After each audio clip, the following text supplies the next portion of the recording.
You're watching BCTV. We're all about Branford.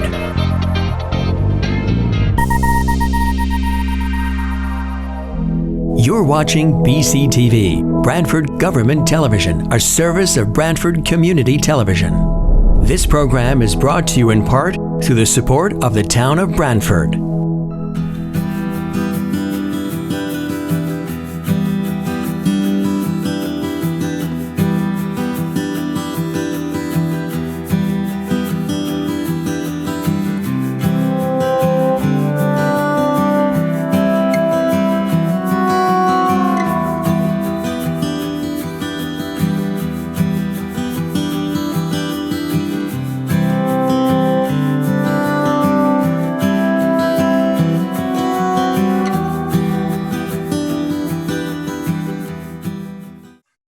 Okay, we'll call this meeting of the Branford Planning and Zoning Commission to order. It is Thursday, April 1st. I have 7:02 p.m. We'll start off by introducing members of the commission and staff. And so when I say your name, if you can identify yourself, Joe Chadwick. Joe, are you here? Joe Chadwick is present. Fred Russo. Fred, are you here? Fred Russo is present. Joe Biuso. Joe, are you here?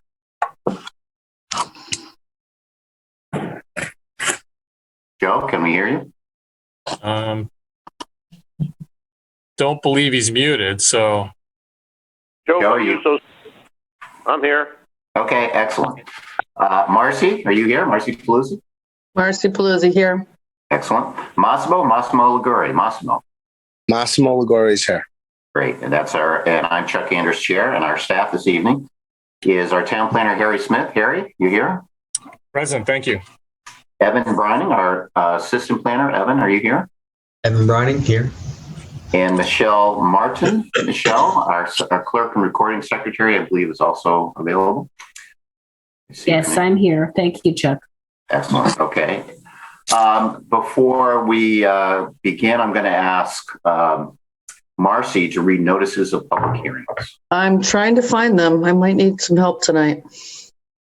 I'm not seeing it in any of my email. All right, let me. Do we know when it was sent? I can read it myself. I've got the paper. I don't have it off.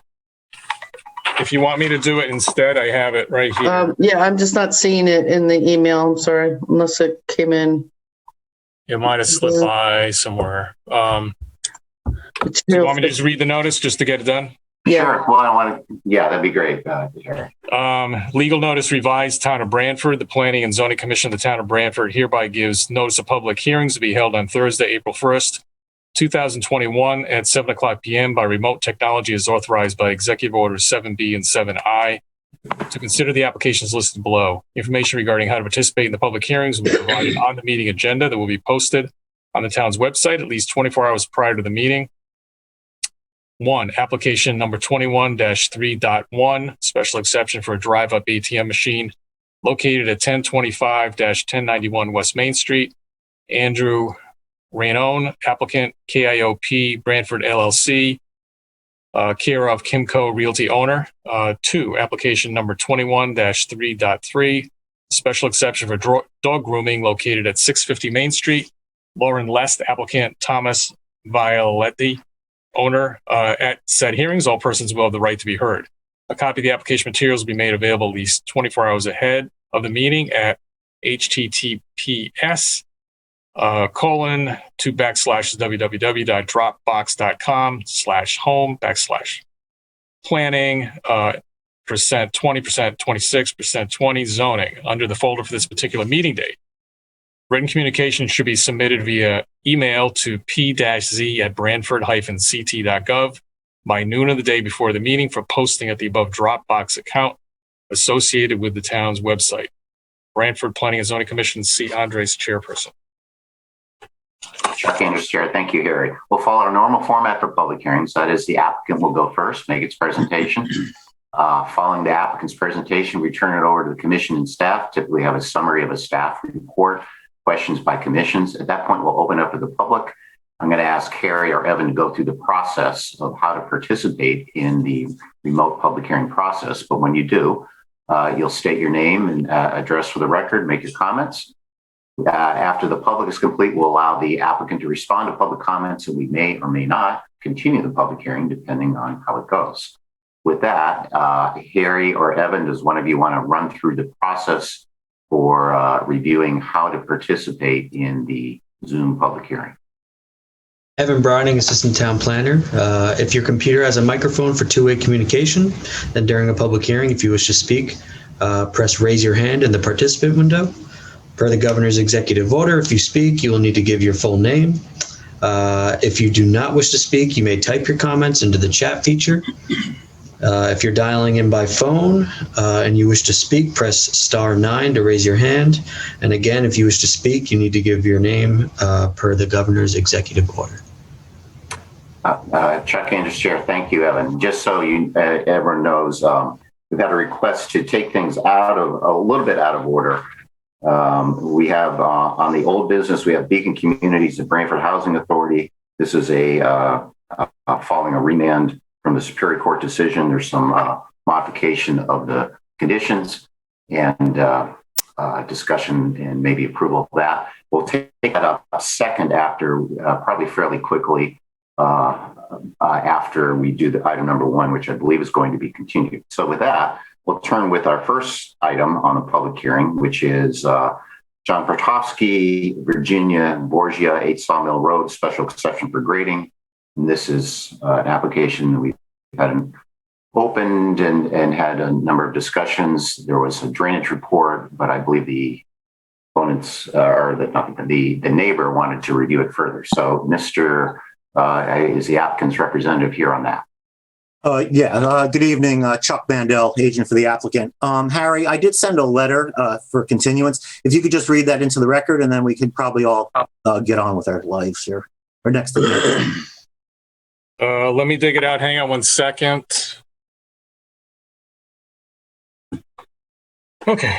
Planning and Zoning Commission. Dear Commission members, on March 25th, 2021, with the permission of the adjacent landowners, this office, along with a third-party professional engineer and soil scientist, conducted a field study consisting of detailed topography, planimetric locations, wetland delineation, drainage inspection. The results of this study are in the drainage report and detailed further. Hang on one second. I've got to get our attorney on the phone here, so just give me 1 second.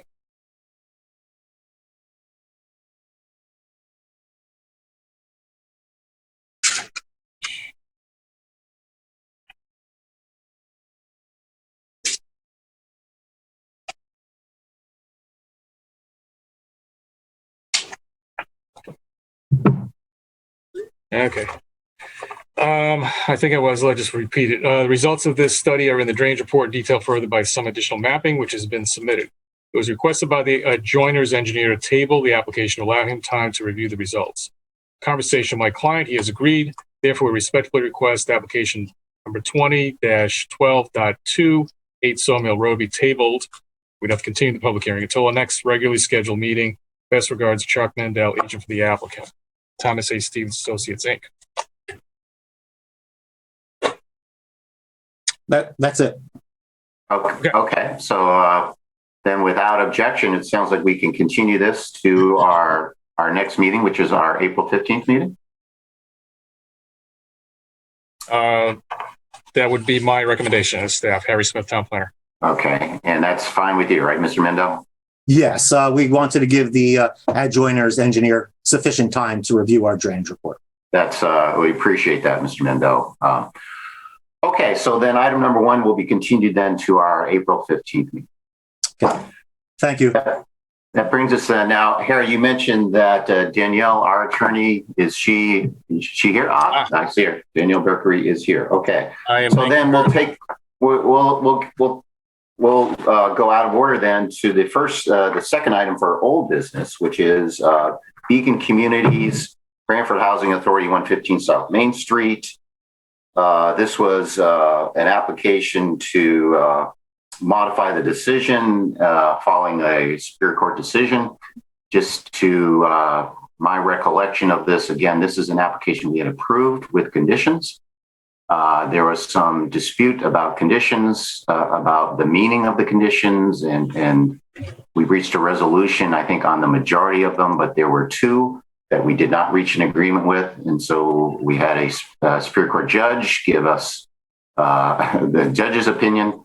And I think we received that decision. And as a result, the goal here is to modify the decision so it's in conformance with the decision of the Superior Court, as well as the previous agreement between the parties about what the conditions meant. So that was just my general understanding. Danielle, is that, and I see we have from the applicant here present, I assume we should allow them to speak as well, Andrea Gomes and Mr. Pottinger. So Danielle, first of all, is there anything else? What did I miss, and what can you help summarize for us? I think you've gotten it all, Chairman. What the resolution is that's before you, there are just a couple of, I'm going to call them modifications, but they're not really modifications. It's just really what we've done here is presented, and this is a lot for staff and just engineers coming in, to get zoning permits following tonight's vote. We have the resolution as it was in November, and then we changed the condition for the Superior Court decision, as you referenced. And then also what we did is the November decision incorporated all of the conditions from the June resolution, because, we've had a couple of resolutions regarding this. And so just for everybody's ease, instead of having to cross-reference the June resolution, all of the conditions are just included in this. So it's kind of one-stop shopping for all conditions related to Parkside, including the one that was modified by the court decision. Chuck Anderson, thank you, Danielle. And I assume, and we'll get to them shortly, but you've reviewed this with the representatives from the applicant. Is that correct? Yes, we have worked on this together. Okay. Does Mr. Pottinger or Ms. Gomes, do they have any comments? I don't know if they're enabled to speak. But. Good evening, Mr. Chairman. Can you hear me? Yes. Thank you. For the record, Andre Gomes, Hinckley Allen here on behalf of Beacon Communities, as well as the Branford Housing Authority. Attorney Pottinger is here as well on behalf of the Housing Authority. I think Attorney Mercury summarized it well. One-stop shop is a good motto for what we tried to do with this resolution. We took the November resolution, what we'll call the whereas clauses. We incorporated the June resolutions and then edited them as necessary to reflect the Superior Court decision and then ultimately the approval that happened in June. In November 2019. So it really kind of bundles everything together. And for avoidance of all doubt, because there was a lot of back and forth and there were several applications applicable to this proposal, we did attach, just to clarify why the conditions ended up the way they did. We attached correspondence that my colleague, Attorney Tim Hollister and Attorney Mercury had exchanged back in 2019, as well as the Superior Court decision. All of this designed in mind to ensure that, again, a one-stop shop, both for just town staff as well as for the applicant to ensure compliance. Chuck Anderson, thank you, Ms. Gomes. Mr. Pottinger, any comments? I'll just add there's even some illustrations attached, Your Honor. Those illustrations were attached in the November resolution, so they're nothing new here.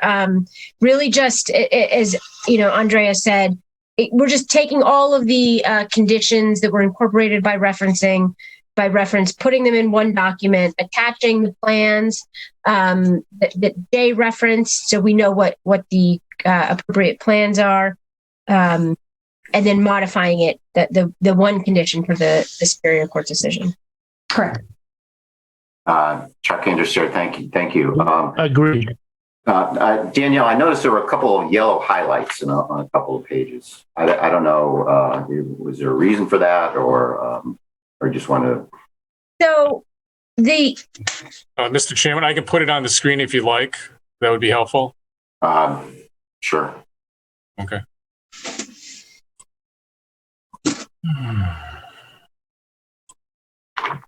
I wouldn't, Chuck Anderson here, I wasn't objecting to them. I mean, I just was sort of wondering why maybe there were clarifications or just, as a result of the conditions. So. I thought in the final version, the only yellow highlight was the Superior Court decision condition.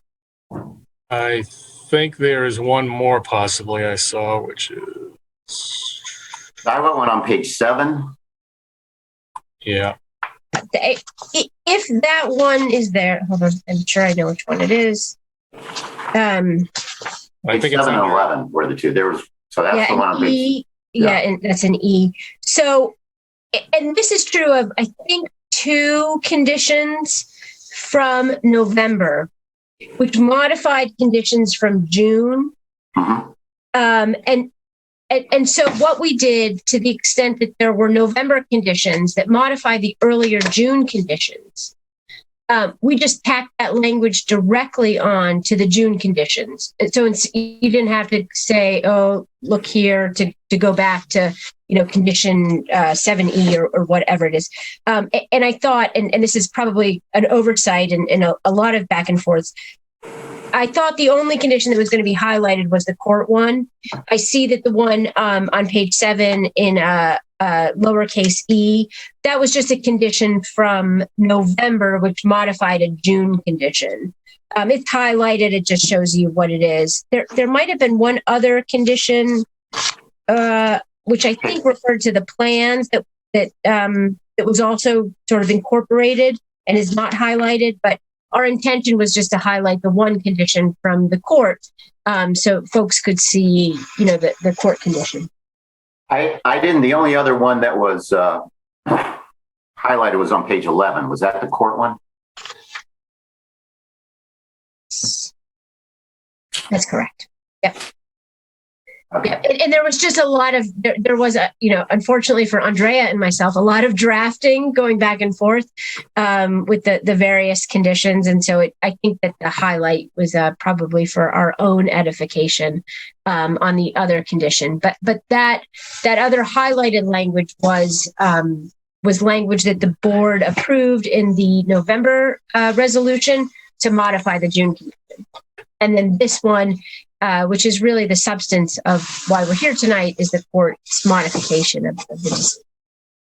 Mr. Chairman, for the record, Andre Gomes for the applicants. May I clarify?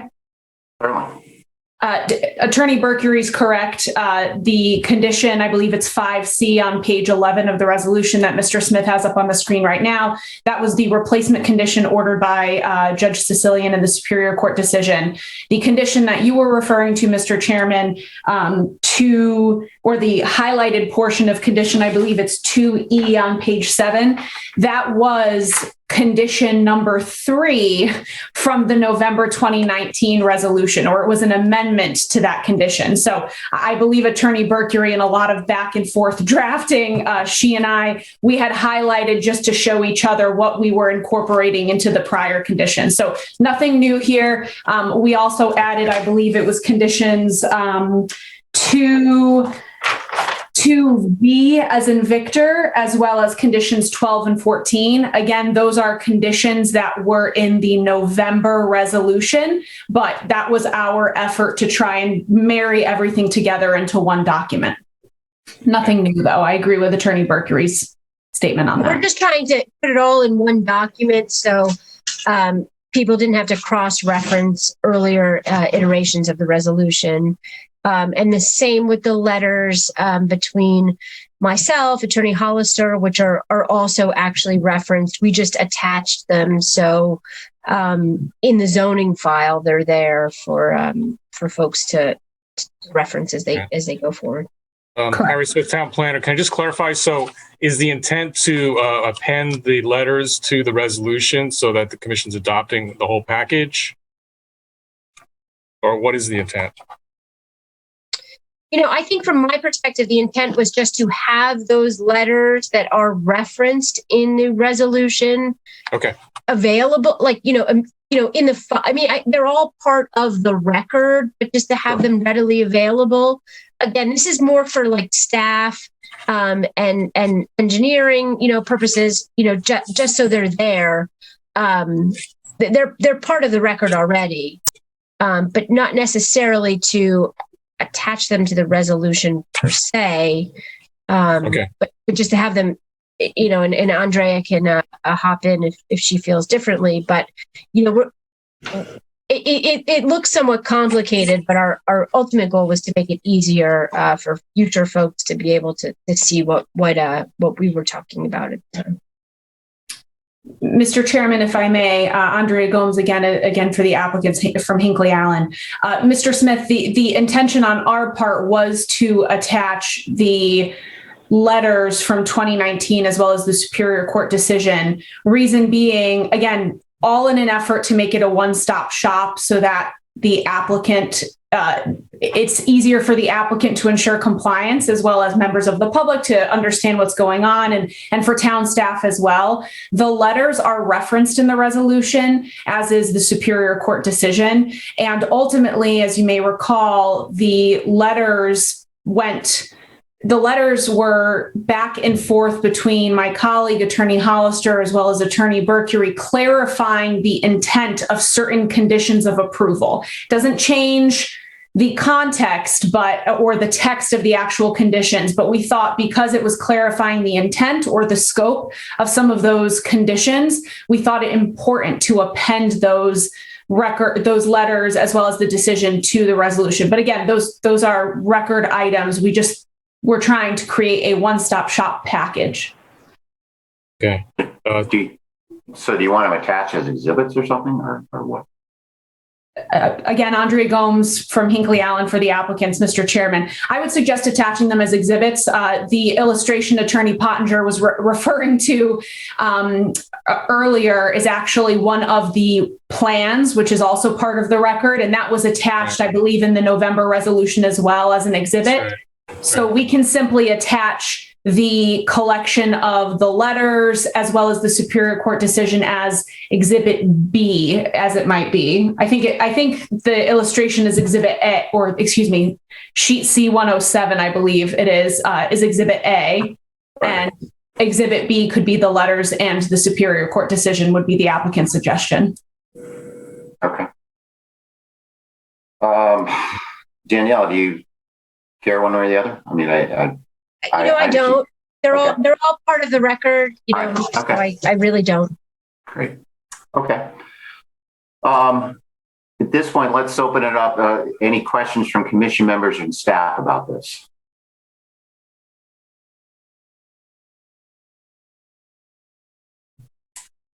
I guess I do. Harry Smith, Town Planner. Just to be crystal clear, could someone identify the letters by date, just so, I believe I know what they are, but I just want to be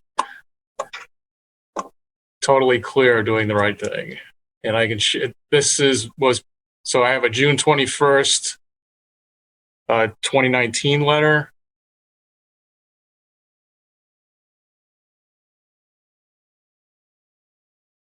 This is questions, and I think there was an answer letter, if I recall right. So we're talking about doing this or just the... Mr. Smith, if you'd like, I can clarify. Andrea Gomes, again, for the applicant. So the items that we proposed to attach were a June 21st, 2019 letter from my colleague, Attorney Hollister, to the commission, to you, Mr. Smith, as well to Attorney Mercury. For purposes of just clarity, I believe it's the June resolution is attached to that. Attached. It was an attachment, which is why it's a bit confusing. Attorney Bercury's response is the following letter. That's the letter up on the screen. That was addressed to my colleague, Attorney Hollister. That's dated August 14th, 2019. Several pages later, Mr. Smith, you have a letter again from my colleague, Attorney Hollister, to the commission, you, Mr. Smith, and Attorney Bercury. That letter is dated August 26th, 2019. And then finally, the last document is the Superior Court decision, which was rendered October 8th, 2020. And that has a dual caption on it because of the two appeals that were consolidated. That would be this document right here. Yes. Okay, yes. Thank you, Mr. Smith. Thank you very much.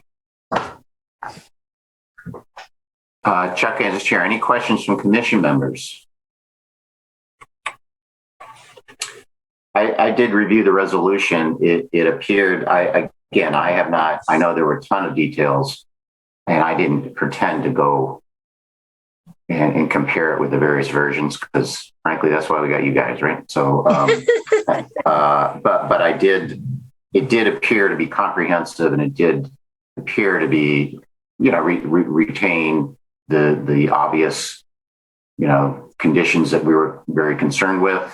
Ensuring the compliance with that the existing unit owners would have the right to stay, and the archaeological study. I mean, there are all sorts of things that we had put in there, and they were still there. So that was, and that we had agreed on. So I was good. It appeared fine to me. Again,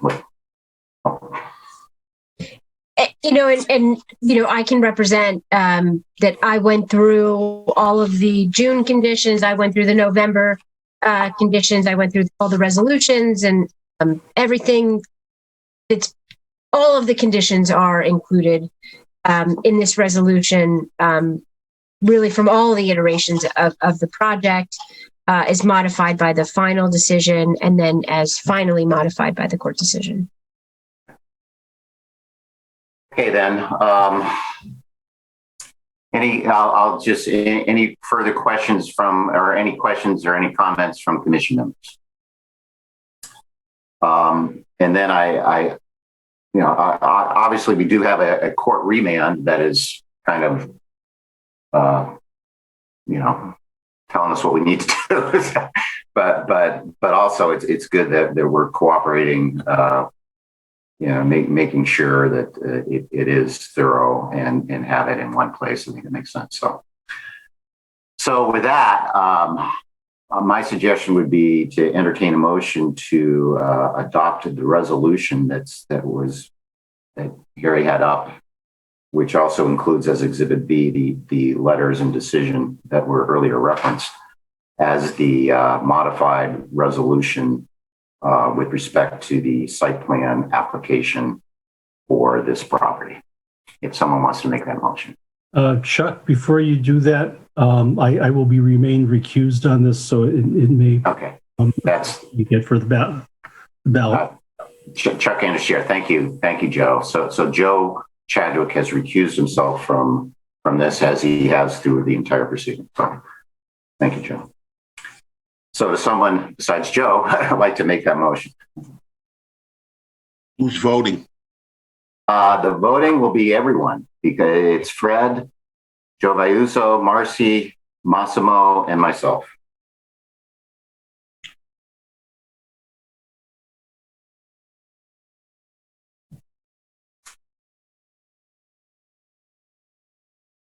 Joe Vayuso, will someone make a motion, as I just said?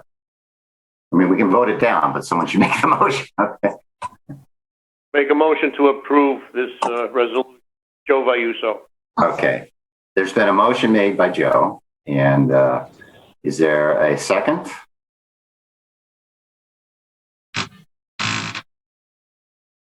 I will second it. So there is a second. There is a motion made and second. Any discussion? Okay, we'll do a roll call vote then. All those in favor, Joe Vayuso, are you in favor? Joe Vayuso in favor. Fred Russo? Not in favor. Marcy? Not in favor. Massimo?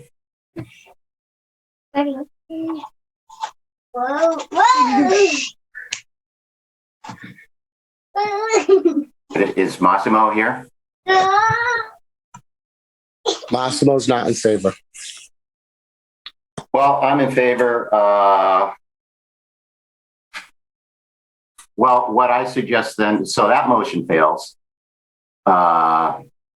So let's make another well, I'll tell you what, maybe we can make, let me ask you, is there any conditions for those who voted against this? Are there any conditions you would like to see added? Is there anything?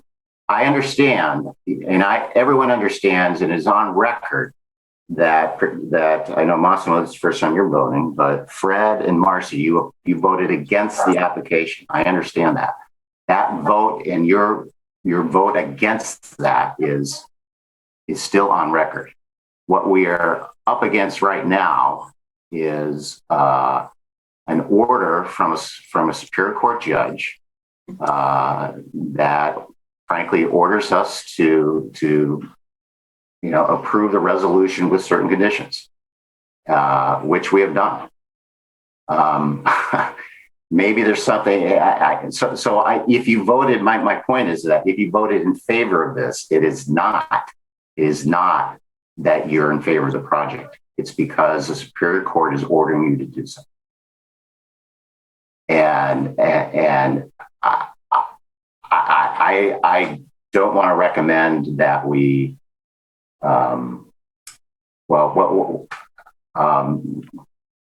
That I'd rather not be in contempt of court. So if there's something we can add to this that would, satisfy you, or maybe even, you can vote in favor. If there's something we can do to make it clear for the record that you oppose the project, because I understand you do. So, guys, speak. Maybe, hi, it's Marcy. Maybe you could clarify if we're remanded through the court to vote in favor of it, then to me, it's a non sequitur as to why we're even having a vote. So maybe you can clarify legally why we even have to take a vote if the court decision has been made as such, because, clearly our perspective was overruled. And that's the way the court went, and I respect the court. So I would just like to understand why it's even necessary to vote when it's a non sequitur. Thank Marcy. That's a fair question. Good question. And frankly, I wish John were here tonight, so we wouldn't have to, whatever, people could recuse themselves, whatever. Yeah, or you can abstain. That's another thing. We can redo it and you can abstain and you just need majority or something. I don't know. Here's why. I'm reading the decision. The appeal sustained. The commission is ordered to approve the applicant's site plan as revised to November 21, 2019, condition 5C and 5C deleted, in the following condition imposed. And it says the applicants are prohibited, and you can see where we went through, and that condition has been added.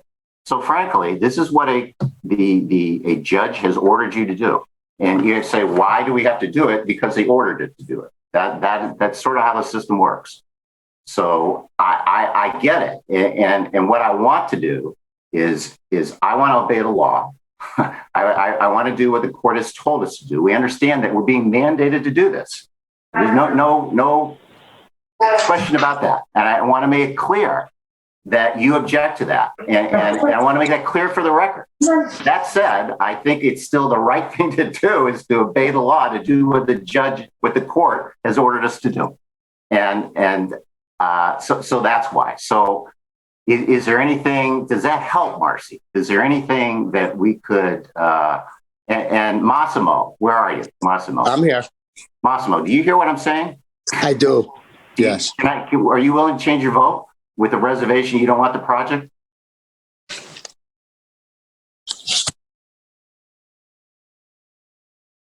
I mean, I'm not crazy about this project at all. No one is. Yeah. So for the court to tell me that I got to be in favor of it is a tough thing for me to be in favor of. I know I'm ordered to be in favor of it. You could say or adopt the resolution as mandated by the court, not because I want to. You can say that for the record. Marcy Plusier, I literally just got back on. You froze on me after my comments, so I'd have to ask you to repeat it. My apologies. Oh, you didn't hear when I read the court decision? None of it. I literally just got back on. Okay, I didn't know you were off. Okay, so what I did is I read the final conclusion of the court decision. The appeal sustained. Your question was, why do we even have to do it? If the court's ordered it approved, why do we have to do it? I guess that was your question. And the answer is, I'm reading the decision. The commission is ordered to approve the applicant's site plan as revised to November 21, 2019, question 5C and 5D deleted, with the following condition imposed. The applicants are prohibited from making any physical modifications or alterations to the phase one improvements and so forth. And that condition was added to the resolution. So we've done that. So the reason why do we have to do this, Marcy, is because I'm reading the decision. The commission is ordered to approve. So all I want to do is comply with the law. You could say, I disagree with it. That's fine. I understand you're on record as disagreeing with it. Both you and Fred have voted against this consistently. The world has heard you. I've heard you, and I understand that. That said, we've spent a lot of money on this. And I don't want to spend more money having to face a contempt of court action. And frankly, if I'm the applicant, that's what I'm going to do. So that's what so let's find a way to get this resolution adopted, because I think it does everything they've said, and have it on record that you oppose it, and not have us face further lawsuits of a contempt of court action because it's a layup.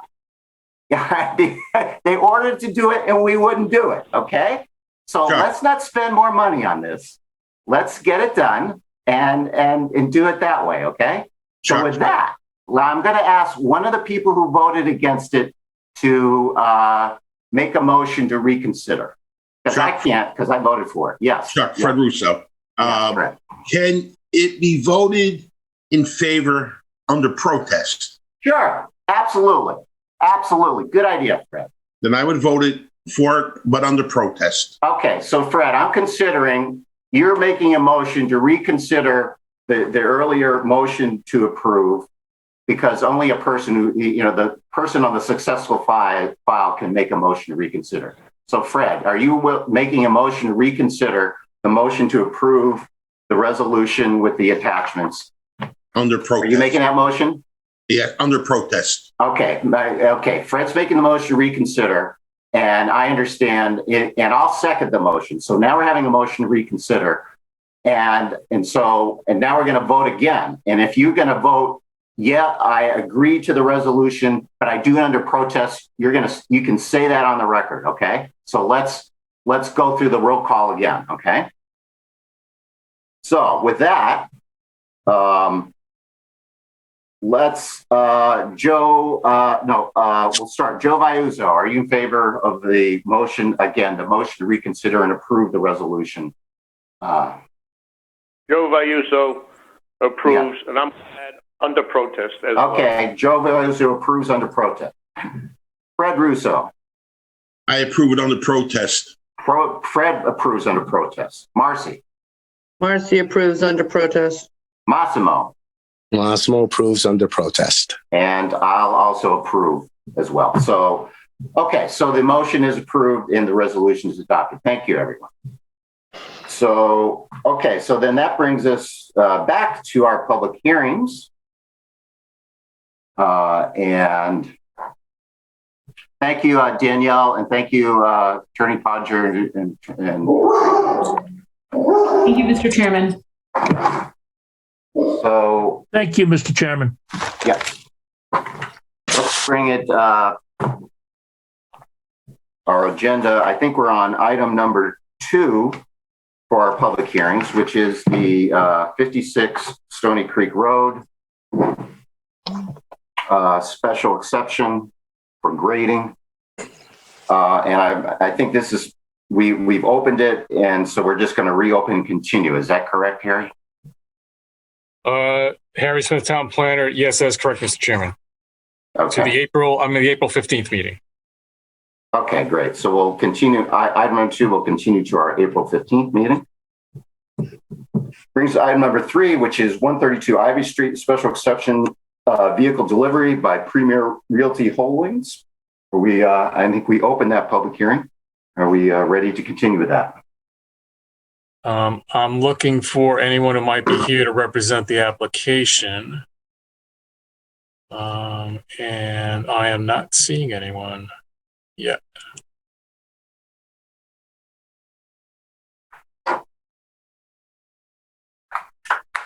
I believe Mr. Ott is the engineer, and I believe this is Mr. Alvine from Premier Auto is also representing it as the owner of the land. Is there anyone here for this who want to raise their hand so we can get someone to make a statement? Is there any additional information?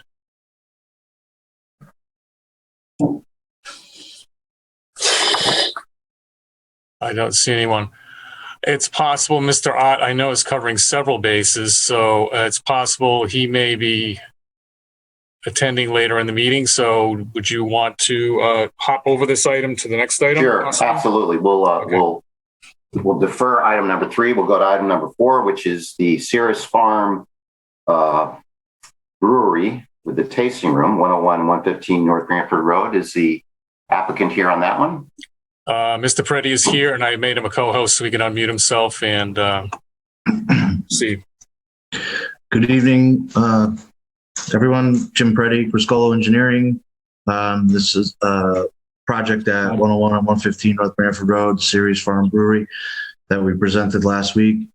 I believe that we had, at that point, had pretty much answered all the questions. We had left it open, as I recall, for a couple reasons. For staff to write resolution for possible approval, and also for the narrative to be amended to include a couple items, which has been done and submitted and is, I believe, part of the staff report at this point. And either I or Harry can put it up on the screen and go over that. I have it here. Harry Smith, Town Planner. I can put it up, Jim. I'm just trying to make it wider, but I will hang on a second here.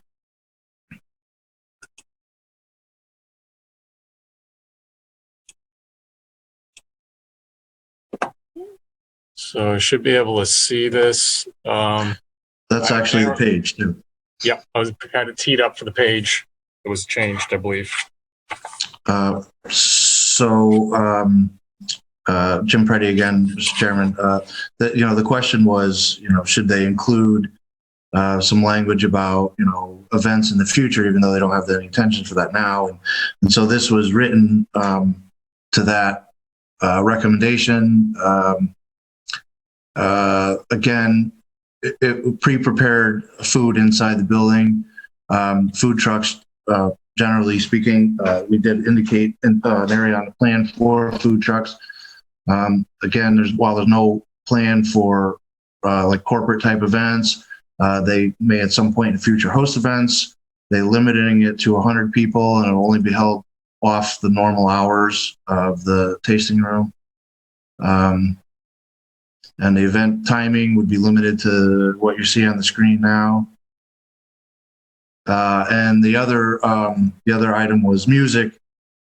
There's no plan for live outside music, but they may have, a small band or acoustic guitar or something like that inside the building, at indoor levels, but no intentions to have any music outside.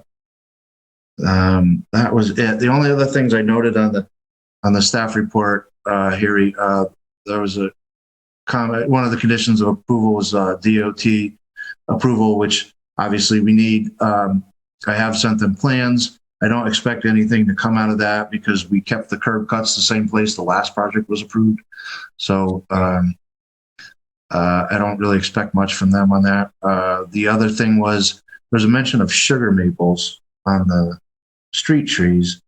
And I I was under the impression we couldn't use sugar maples anymore. Harry Smith, town planner, I believe that's correct. I took that off of the approved subdivision plan from several years ago. I also proposed swapping species out. I've been told by, I think, a former tree warden that the sugar maples are getting to the point of not being a species that grows well in our current climate conditions anymore. And it also is not salt tolerant with road salt either. Jim Preddy again. I believe that's my understanding too. So we had shown pin oaks out there because that's what was used on the Branford vet hospital next door. But if there's a preferable species to the commission, we could make that change. It's not that big of a deal at this point. Okay. Is there any objection to the condition as it's written at the moment? Because it does allow alternatives, which could simply be the pin oaks, assuming they're at the 50-foot or other, there's enough of them to meet that requirement. I didn't count them, to tell you the truth. Yeah, we have them basically at 50 feet. Okay, so it shouldn't be a problem. All right. Just while we're here, maybe you want to mention the couple of changes to the plans here. Yeah, so right just to your left slightly, there's 2 electric vehicle charging stations that'll be there. We could actually make them 4 if necessary because they could be back to back. And then the just upper to your right a little bit from where you had the cursor. Too far. Wow. There we go. Right. Just to your right, that right there. Right? Yeah. Yeah, that area there was the area we designated as a food truck because it's pretty much closest to the door and the courtyard.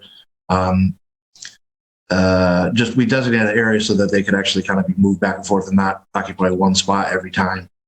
But within that small area there. And then the other thing that I just came from the fire marshal that we have not added because I just saw it yesterday was that we have to add a sidewalk from the opening in the back of the courtyard to the parking lot. Okay.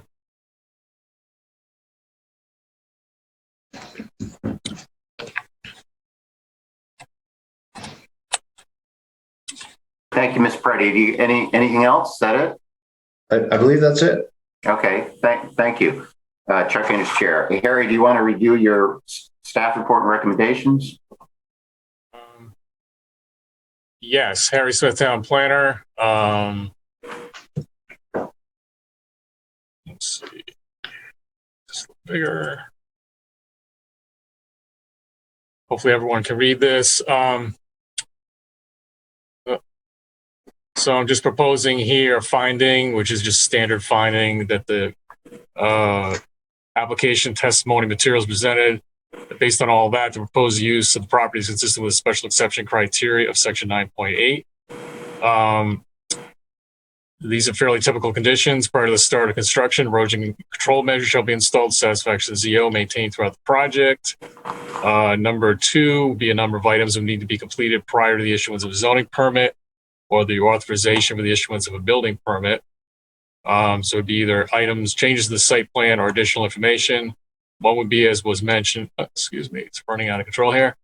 Documentation that CTDOT has approved the proposed access because North Branford Road is a state highway.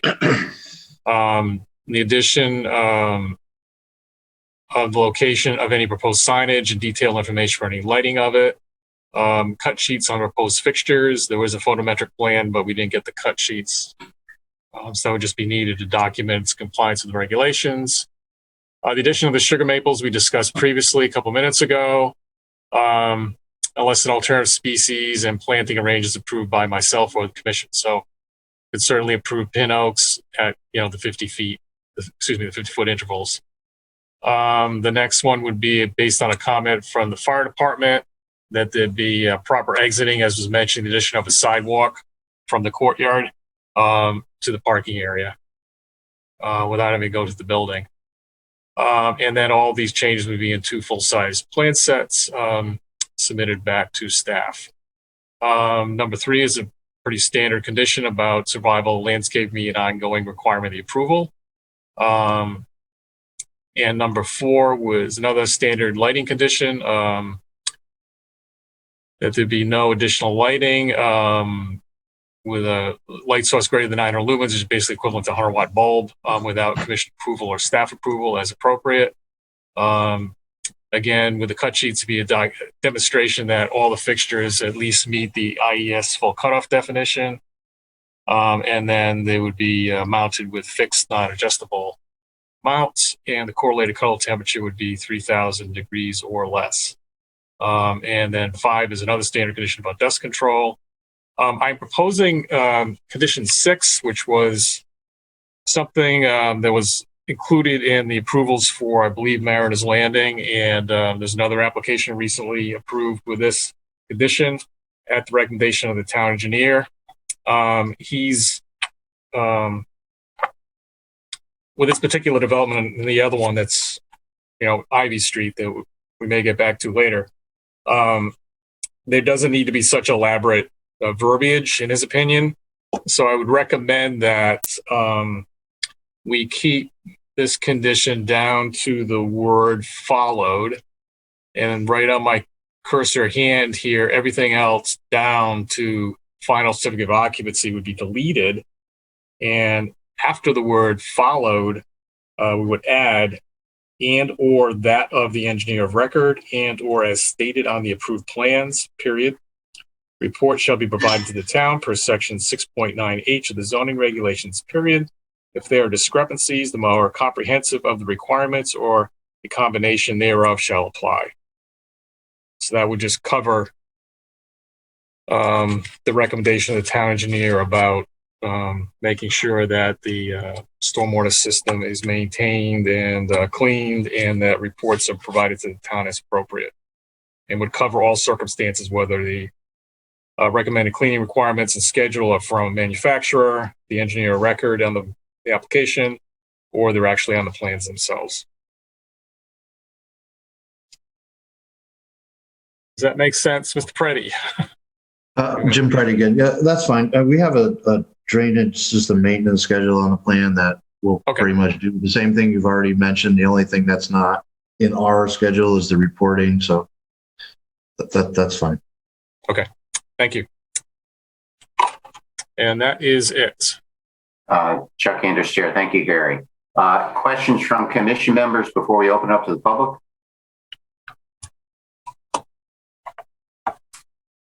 Hearing none, we'll open it up to the public. Gary or Evan, I guess we can go back to the full screen. Yep. Do any members of the public wish to comment? Evan Browning, Assistant Town Planner. Anyone that would like to speak, please use the raise your hand function next to your name on the participant list, or indicate in the chat that you would like to speak.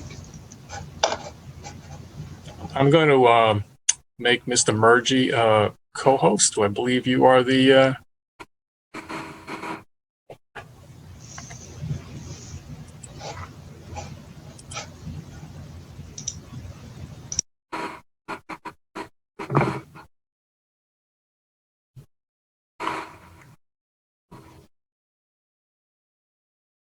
Go. Mr. Murgy, did you want to speak?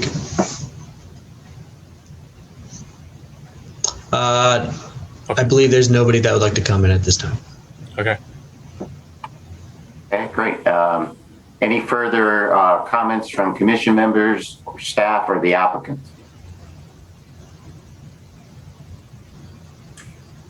Hearing none, then I think we can close this item as a public hearing, and this is something we can take up later. Okay. Okay. Thank you for your time. Thank you. Thank you. That brings us in item number 5, which is Andrew Ryan. This item was a special exception for a drive-through ATM, and I understand it's been withdrawn. Is that correct, Harry? Harry Smith, Town Planner. Yes, that's correct. Okay. So it brings item number 6, which is Lauren Vest and Thomas Vallette, owner, 650 Main Street, a special exception for dog grooming. Is the applicant ready to proceed on that? Yeah. Lauren Lush is here. Okay. Yeah, it's Lesh, Lesh. I think it's spelled incorrectly. Okay, Ms. Lesh, what you want to? Are you making your presentation? You'd like to tell us about? Yep. Oh yeah, I'm sorry. I'm purchasing Angel Paws dog grooming, and moving it into the location on John Street, and we're just looking to get an exemption to make the building a dog grooming facility. I see. And this is the same business that operates now, I think, across from Richland and on the corner. Yeah, 214 Main Street. Okay. And it's the same type of it's the same business, same type of business. Same exact business. It would just be relocating to the new location. Okay. Chuck Anderson, thank you. Evan, did you prepare the staff report for this? Anything else by the applicant? Evan Browning, Assistant Town Planner. I did prepare this report. This application is for a special exception to change the use from retail to an animal daycare, grooming, and training facility. The applicant, like she just said, runs Angel Paws Dog Grooming and Spa down the street at 214 Main Street. No exterior changes are proposed to this project. The project will not change or impact any of the bulk requirements. No site plan was submitted, but the applicant does not propose any changes. Zoning Enforcement Officer Dan Brennan has stated per section 9.8B1, a site plan is not needed for this application. The applicant has not provided a landscaping plan, but again, the existing almost complete coverage of the site by buildings and pavement is understood to be a previous existing legally non-conforming situation that predates our zoning. Concerning the off-street parking spot, the off-street parking table, the commercial animal daycare, grooming, and training facility use is not included on this table. However, table note 1, other use is not considered in the section, states that the commission shall determine the number of parking spaces required based on the requirements of a similar use. Staff feels that the most similar use would be general office, medical, dental office, and veterinary hospitals. This requirement has one space per 250 square foot of store area. This would be about a 16 space requirement. However, the site has about 6 spaces. Therefore, the applicant has requested modification of the parking requirements per section 6.5I1. The site has historically accommodated uses that do not comply with the current parking standards without creating a risk to public health and safety. Furthermore, due to the COVID-19 pandemic, a limited amount of cars will be present at the property at one time. No earth disturbance is proposed.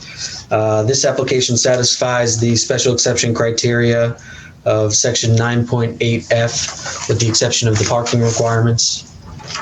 Concerning the nonconformities on the site, per the Town of Branford Vision Card, the structure at the rear of the property was built in 1965. Therefore, it predates our current zoning. Any nonconformities, specifically the setbacks and other bulk requirements, would be permitted to continue. The applicant appeared before the Town Center Revitalization Review Board on Wednesday, March 10th, and was issued a positive recommendation with the condition that the signage permit and details, when they are received by staff, be present to the board for comment. I received that material today, so I'll be sending that to them shortly. Finally, our staff recommendations. Should the commission decide to approve the special exception, the following findings and conditions are recommended. Finding 1, modification of the parking requirements per section 6.5I1 to the 6 spaces proposed is warranted, as the site has historically accommodated uses that do not comply with current parking standards without creating a risk to public health and safety. We have two conditions we'd like to add. Number 1, additional signage, new or replacement lighting shall be installed without planning and zoning commission approval or staff approval whichever may be appropriate for compliance of the proposed signage or lighting with the zoning regulations. And finally, the approved signage shall be sent to the Town Center Revitalization Review Board for comment. Like I said, I'll be doing that shortly. Chuck Inster, thank you, Evan. Questions from commission members or staff before we open it up to the public?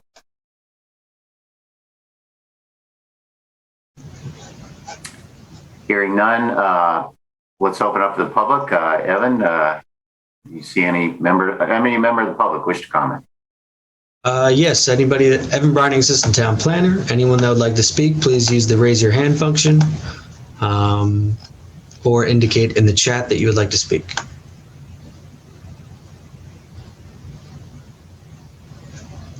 I do not see anyone at this time, Chairperson Andres. Chuck Anders, Chair. Thank you. Thank you, Evan. How can I speak here? Oh, here we go. Yeah, here we go. We got someone. I'm actually directly across the street from this building. And I just want to comment on the parking, which is already, it's a congested street. And I don't know if this is it's done by appointment. If there's only one or two cars at a time, then that would work.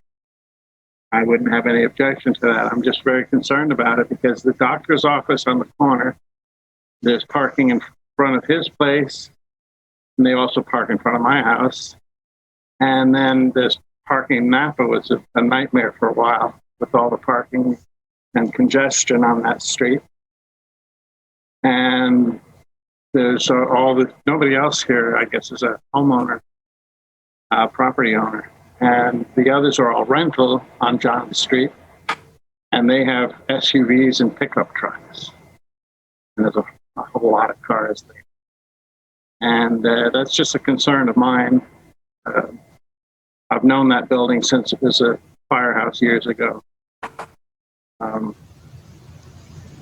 And Chuck Anders, Chair, can you just state your name for the record, sir? My name is Peter, last name Raymond, R-A-M-O-N. My family lives here. I grew up here in this house.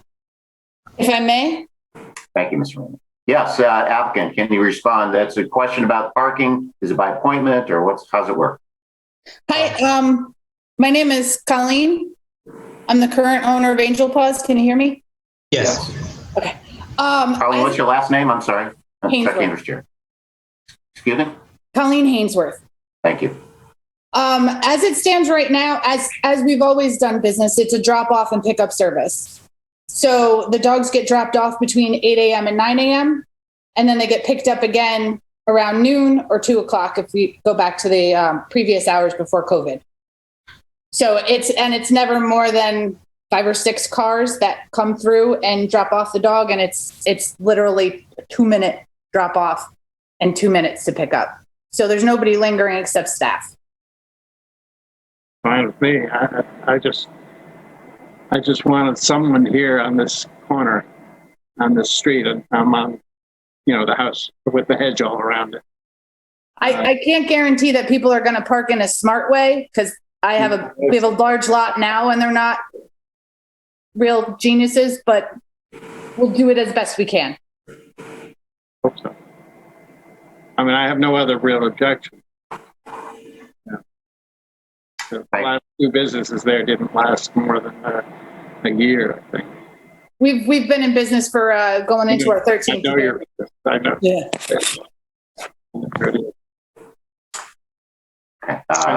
That's all I wanted to say. I have to cut the hedge on that side, and parking is a problem. And with Napa, there was a lot of litter. I'm hoping there's no litter. My clientele is pretty good at picking up after their dogs, so that shouldn't be an issue. Chuck Anders, Chair. Thank you. Thank you, both of you. Are there other members of the public that have questions or comments? See anyone, Evan? I do not see anyone. Evan Browning, Assistant Town Planner. I don't see anyone that would like to comment at this time. We'll close the public portion. Are there any comments from the applicant, any further responses from the applicant, or questions from commission or staff?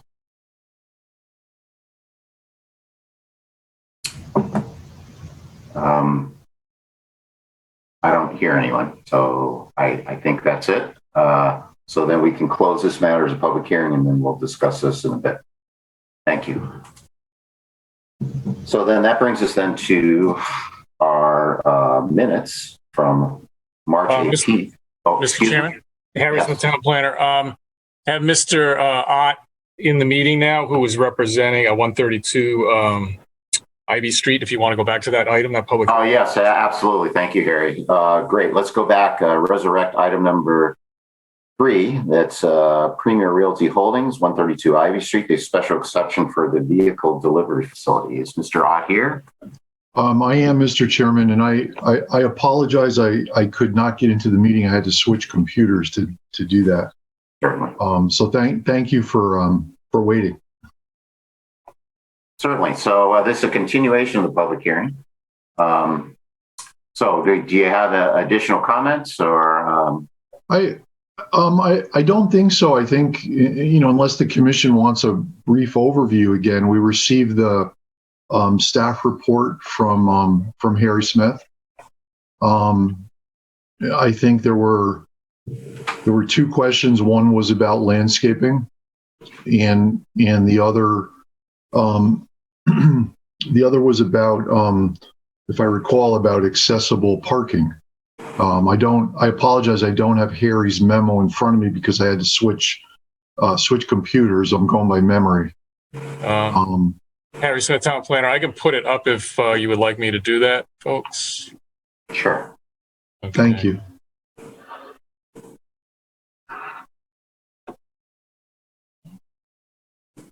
I'm going to share my screen with.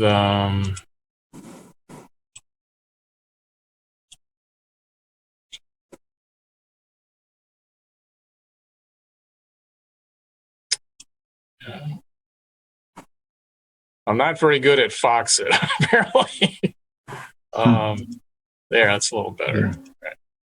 Yeah, yeah, I think this is the report from the consulting planner, and then I prepared a memo of my own that I sent to the commission and the applicant, dated yesterday.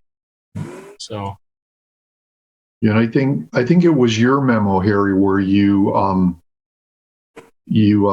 talked about landscaping as well as the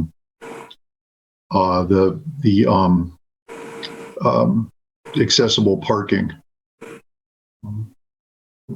as I recall. Yeah, so we have proposed conditions 3D regarding the accessible parking. There was just an open question from the consulting planner, and the requirement in the zoning regulations floats on the requirements in the building code. So this just provides for any adjustments that might be needed to either location or number of spaces to satisfy the requirements of the building code when that process gets underway. So that would allow this site plan to be modified to conform to that. So this one I can answer. And again, I apologize to the commission for not being able to share my screen and show the site plan, but I think I've got it here. So let me see if I've got it here. Thanks. Email. No. You know what? I think it's appended to the. There it is. Yeah. Yep. So there are 2 reserve. We call them reserved parking spaces now. At the rear of the building, if you're able to zoom in, Harry, actually, if you go back to the general plan sheet, actually that one shows it. At the upper left corner behind the building, there are 2 reserved parking spaces there. Right here? No, to the right. Oh, these 2. There you go. There you go. Yeah, they're actually called out. If you go up one sheet to the general plan, you will, there you go. You'll see the signage called out also. Yep. And there's details of the pavement markings and the signage that are both required by the state building code. Okay. I personally think that probably meets it, but I don't know the specifics of the code, and I did not do the review on this because we'd send it to our consulting planner. So I thought I would just propose a condition just in case anything needed to be adjusted at the building permit level, that we could do that. So assuming everything meets code, then there'll be no changes needed at all. Okay. And the other condition,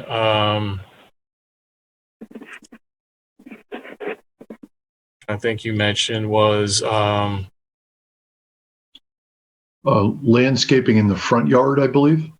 yes.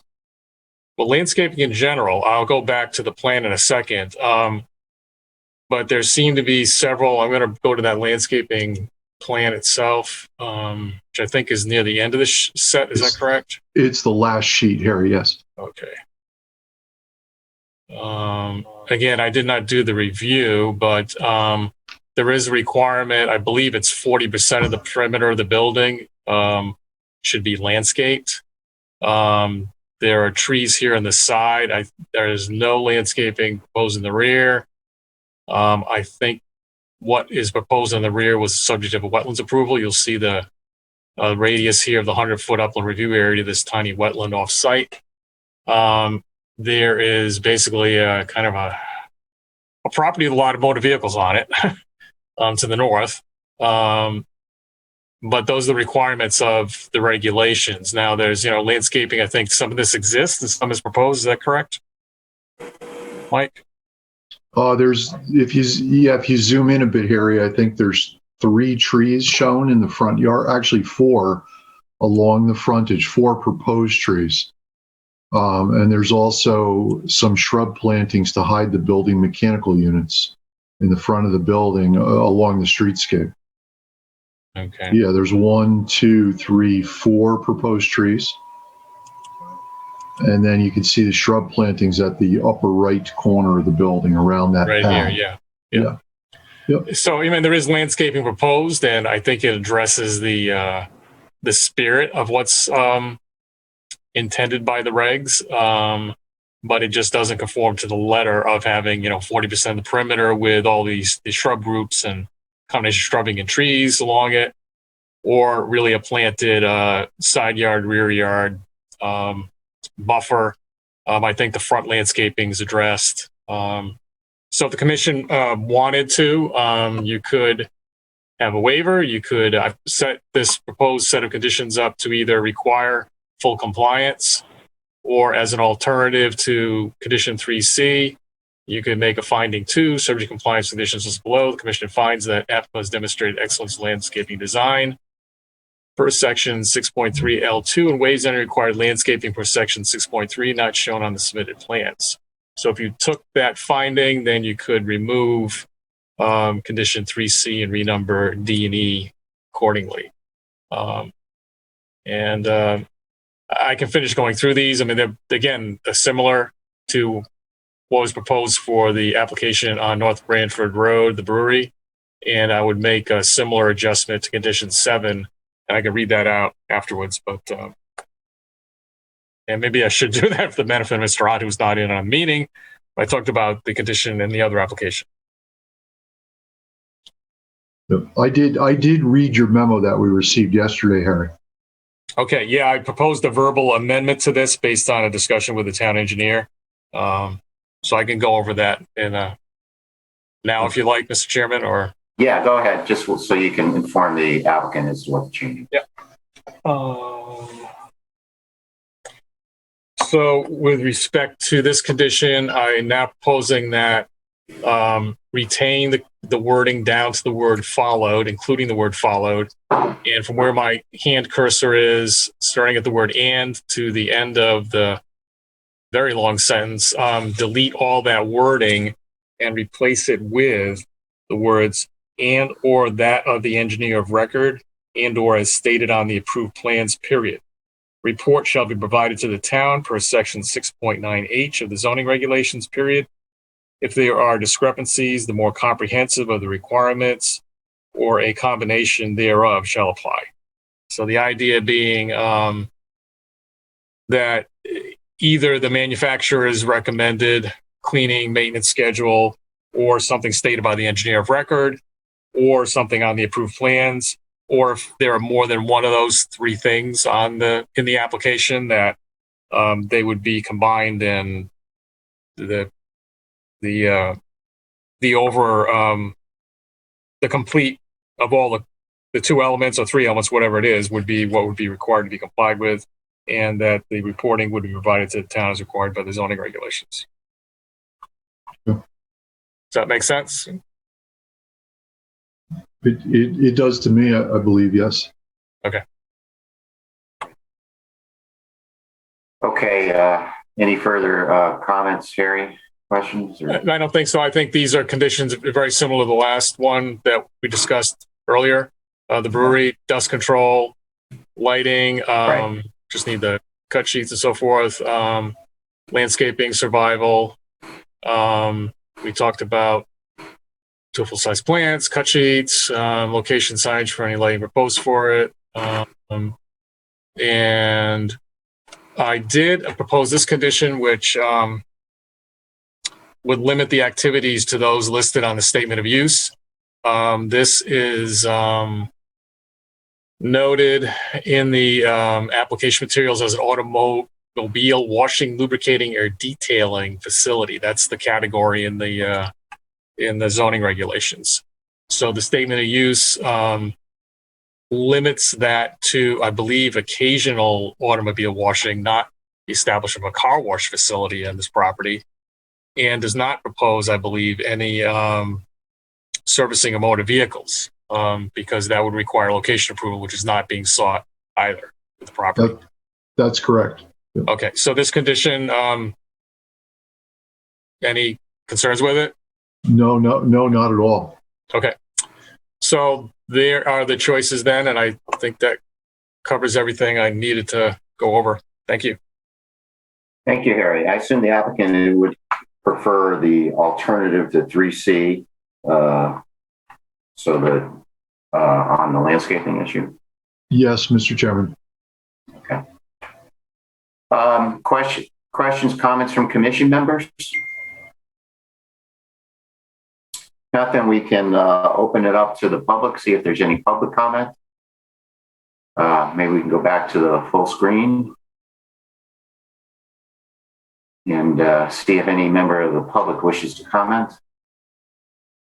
Evan Browning, Assistant Town Planner. Anyone that would like to speak, please use the raise your hand function next to your name in the participant list, or indicate using the chat feature that you would like to speak.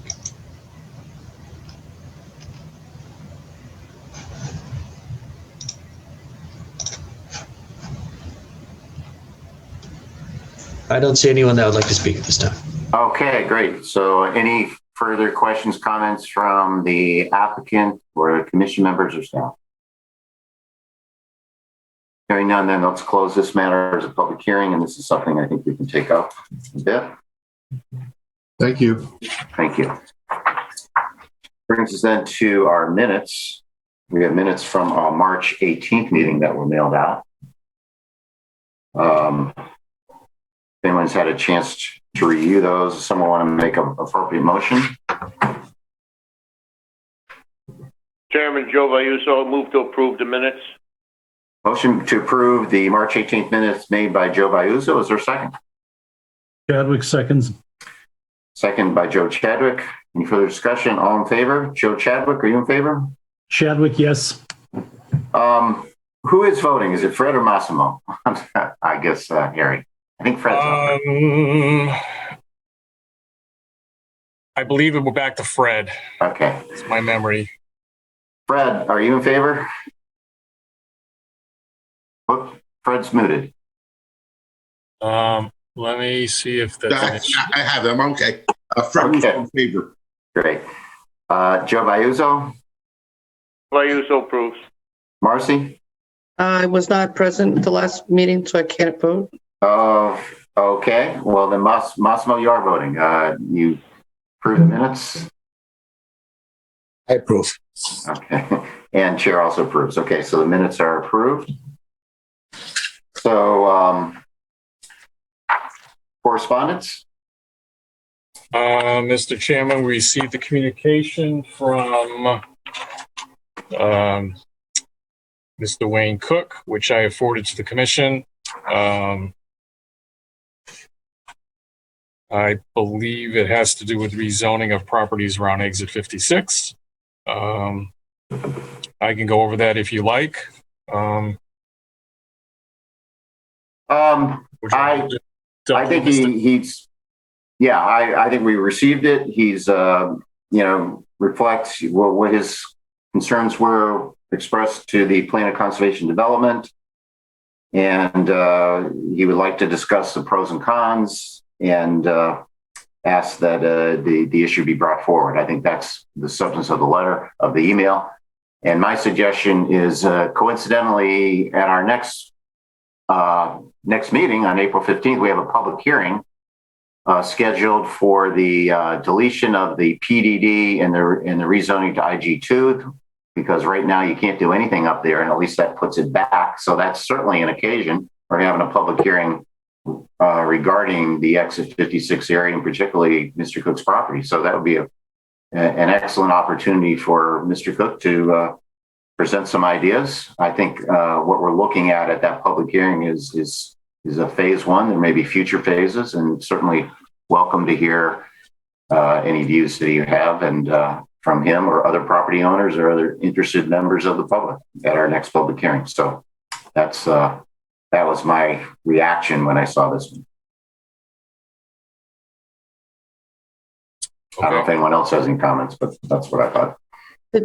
Chuck, it's Marcy. Could you just clarify, is the public hearing to bring it to an IG2, is that being presented from the planner's perspective or from the landowner's perspective?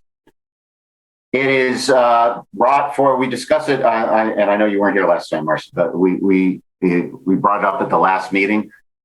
The reason that you may remember that we did receive a letter from a realtor from Mr. Cook saying, hey, what's the status? And so we turned that over to our town attorney, and he gave us a fairly detailed letter. And he basically said, the status is you can't do anything because the master plan has expired. It's expired for a couple of years. And you can't build anything on the site unless there's a master plan. Because it's still listed as a PDD. It's still listed as a PDD, but it's a dead PDD. You can't do anything. Because it expired, okay. Because it expired. So the thought was, at least put it back to the status quo, which we have authority to do, and they can do something. And then if somebody wants to make further suggestions or modifications, that would be the next phase. But the immediate phase is to at least get it back to the underlying zoning so that that area can at least, there's a permitted use. Because the PDD, it displaced the zoning. It wasn't an overlay zone. It actually is the zone, and it's dead. And and we kind of, they sort of left it there for a while with maybe the hope that maybe it'll be resurrected, but it appears it isn't going to be. So, and maybe if someone says, hell, no, keep it, then we'll listen to that. So anyway, we scheduled a public hearing about that. That is for next week. The other thing is that So it has two things. It gives them, so you can do something. It puts an IG, there's a series of permitted uses you can doing. And if people have ideas about what they can do, they can voice that at the meeting. The sort of model that I was thinking of is when at exit 53, when someone said, okay, here's our existing zoning, we'd like to do some changes. And they hired some consultants, and they came in and proposed a hybrid zone, and they had a traffic person who was familiar with that. And it wasn't right for Route 1. It was just for up on Commercial Parkway. But they made a presentation. We liked it and we approved it. So, that's the sort of initiative, but we'll get it started by at least putting it back. At least that's what's my thinking. But anyway, so that's what's going on for the next week. So that's what I'm trying to understand. That's coming from the planning. The town is proposing that public hearing, not the land owner coming with an application for a PDD. So, right. I guess it's my understanding that Wayne's trying to open up some discussion about these hybrid zones. Sure. Yeah. And he's free to make a proposal. Again, that's what happened in exit 56. Someone made a proposal, but at least maybe he doesn't have anything specific. He just wants to comment and give us general ideas. And so he can do that. I think, it's an occasion because we're having a public hearing anyway on this. So that's a good. I guess I'm just confused because I would have expected this to be initiated by the landowners for whatever they wanted to do, for whatever, best interest they had for their land, not something coming from the town. So sure. I guess that's where my confusion is. I mean, a did PDD is, to me, doesn't mean anything unless there's somebody who wants to come and develop it. And to me, that would be coming through the landowner. Marcy, I kind of agree. And the PDD expired a few years ago, I think a couple of years ago. So sort of, we did nothing for 2 years. There's sort of two reasons why, I suggested we do something now. One is, is to allow something, So because right now there's nothing, and this is at least putting it back to the status quo, and it does that. And the second is there is a vulnerability for affordable housing. This is the other thing, that there is a industrial use exemption for affordable housing. If land is zoned for industrial use and doesn't allow residential uses, you can't put an A30G project on it. You can't. It's immune.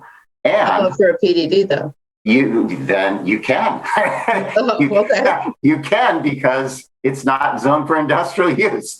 So so I think we've got a vulnerability if it's just sitting there. So let's get rid of that. And then also it does something. It fends off one thing, and it allows uses that you can't do now. So and there have been gradually there's developments that have gone out there. We've approved a few site plans out there for office uses and whatever within the last year. So so it's better, at least you can do something. So I'm just like I said, I'm just trying to understand who's initiating this and whether it's in concert with the landowners, because to me all applications tend to come forward from landowners, as the PDD did, and whether they're concerned about the vulnerability or not. I mean, it just seems like they're in the first position. But I agree 100%, Marcy. I think the landowners, frankly, if they go a step beyond this, sooner we can put it back to IG2. If they want to do something else, if they want to do another PDD, if they want to do, change the zone to allow some other uses, then it probably should come from that. That's how it was done for 53. We listened, we approved it. So anyway, I think that's the main thing. But at least let's get it started. So that's where we are. Understood. Thanks for indulging me. No, absolutely. Anything else? Then let's go back to the public hearing items that we may be able to address. First one, I think, was the one we just heard, the item number 3, Premier Realty Holdings, 132 Ivy Street, special exception vehicle delivery. And Harry, you had pulled up that staff. Maybe you can pull up that staff report. Marcy, I don't know if you listened to the public hearing last time. No, then maybe we'll have Massimo. No, I wasn't able to hear the tape for any of that last meeting, so I'm probably not sitting in or voting on much of the items. Okay, for that one that we already had the public hearing. Okay, so maybe Massimo, you can participate in the deliberations on this one. Okay, so Harry, I think the issue then is you've gone through the findings and the alternative language for number 7, and you kind of went through the other ones. The issue is on the landscaping issue, and I guess the alternatives are that we substitute the item what you have for item number 2 versus requiring additional landscaping.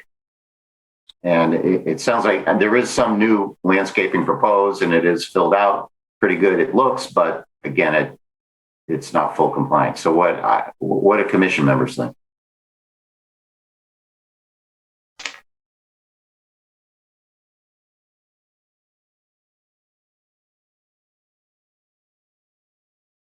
I mean, I'm probably okay going with the alternative, just because it didn't seem like there was much more you could do. I don't know. I'm not the main landscaping guy, but they were making additions, and I don't know much more is feasible, really. But what do the others think? I'm also, Joe Vayuso, I'm also agreeing with that, Chuck. That building in that area there, the alternative landscaping would be much better.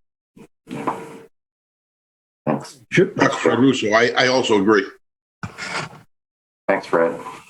Joe Chadwick is also in agreement. I just wish we had a better terminology than excellence in landscaping. No, you're right. It's a very nebulous standard. You're absolutely right. Okay, so Harry Smith, Town Planner, I take it you would like to include alternative to condition 3C, which is finding number 2, and you would like to delete proposed condition 3C and read letter 3D and 3E as 3C and 3D respectively. Right. And then why don't you read again the condition 7? We'll just go that one more time, the change your proposal. And you've read it twice tonight, so we won't make you do it again. Right. So I should have it down by now, I hope. I'm just going to read out the final condition, which would be the manufacturer's recommended requirements and schedule for cleaning and maintenance of the elements of the stormwater management system shall be followed, and or that of the engineer of record, and or as stated on the approved plans. Period. Report shall be provided to the town per section 6.9H of the zoning regulations. Period. If there are discrepancies, more comprehensive of the requirements or a combination thereof shall apply. Thanks, Harry. Chuck Anders chair. Okay, then any further comments from anyone?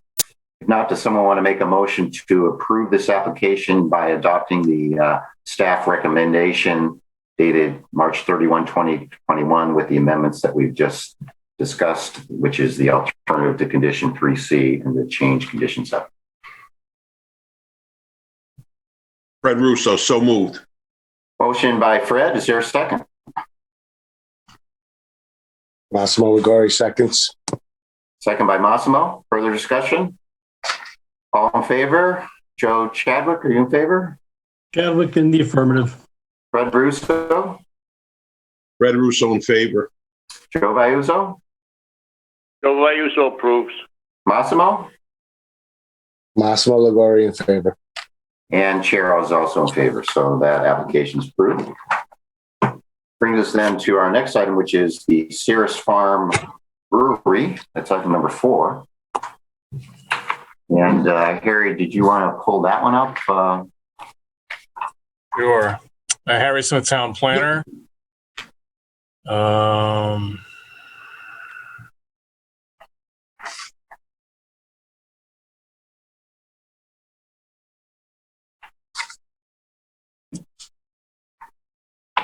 So again, here is the site plan, and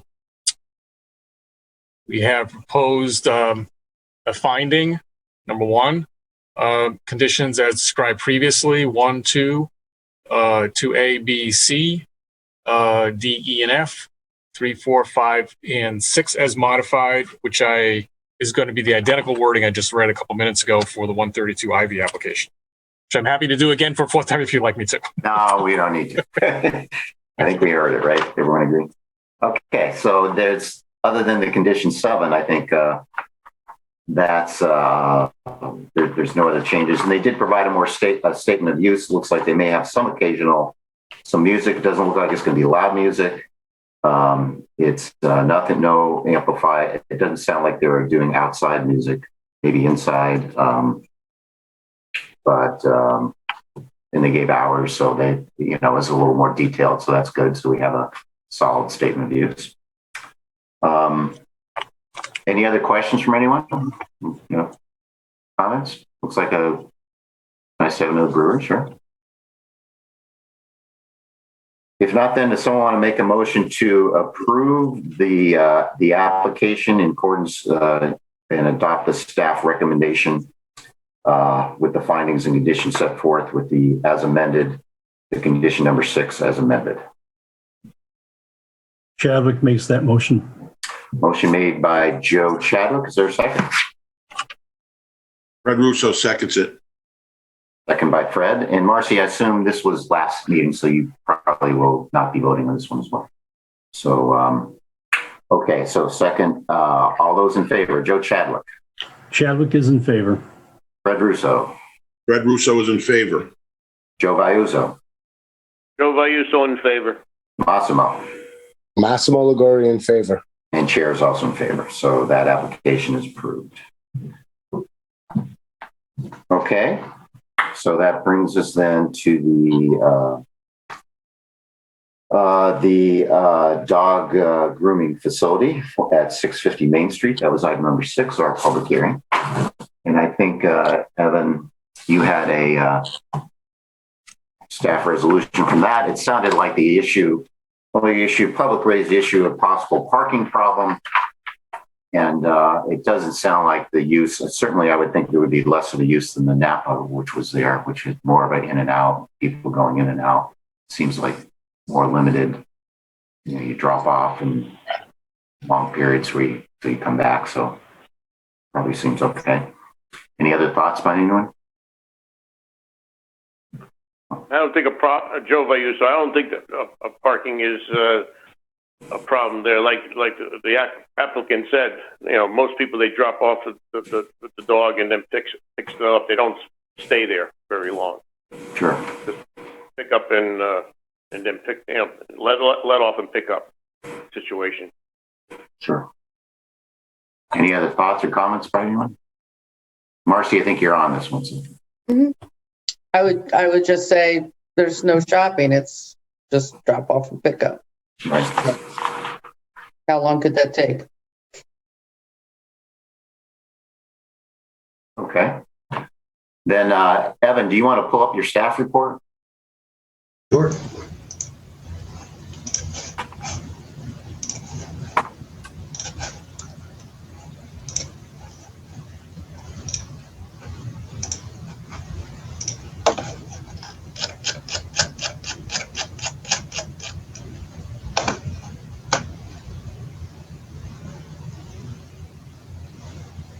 Would you like me to read these?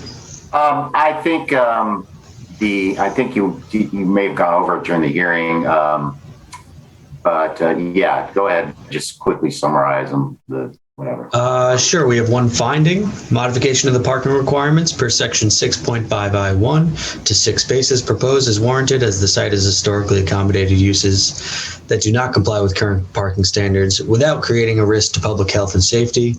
2 conditions we would like to suggest: no additional signage, new or replacement lighting shall be installed without Planning and Zoning Commission approval or staff approval, whichever may be appropriate for compliance of the proposed signage or lighting with the zoning regulations. And 2, the approved signage shall be sent to the Town Center Revitalization Review Board for comment. Like I said, I received that signage imagery this afternoon, so I'll send that over to this board as well as the Town Center Board. Chuck Haynes, Chair. Thanks, Evan. With that, does someone want to make a motion to approve this application with the findings and the 2 conditions set forth that Evan just read in his April 1 staff report? Joe Vayuso. Motion made by Joe and seconded by Marcy. Any further discussion? All in favor? Joe Chadwick. Joe Chadwick in the affirmative. Fred Russo. Fred Russo in favor. Joe Vayuso. Vayuso in favor. Marcy. Marcy's in favor. And Chair is also in favor. So that application is approved.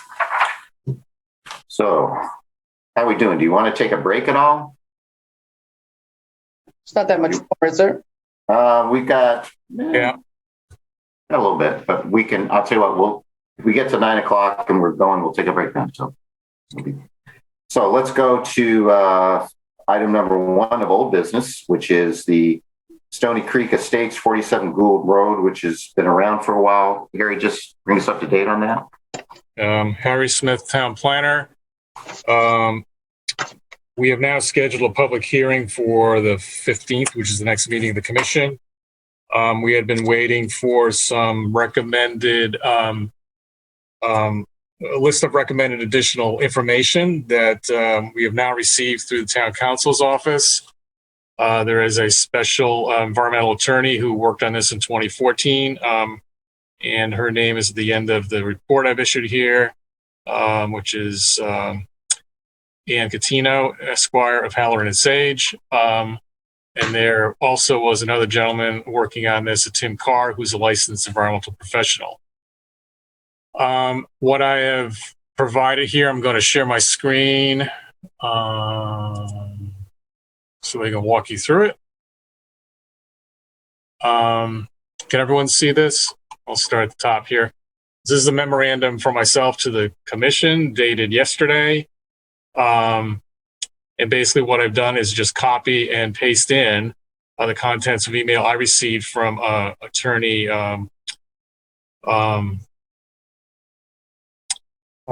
Catino. And it's fairly lengthy. And I hesitate to summarize it other than to say more testing is requested. There is also some recitation of changes in the DEP requirements. You may recall the property that, or portions of the property that are being developed for several residential home lots, as well as a private street called Louisa Court, which will come out of Lamont Lane Extension and run to the north. Have been there was some contamination present in the groundwater, and that source of that, it comes from Acorn Road, which is another property further up the hill to the east.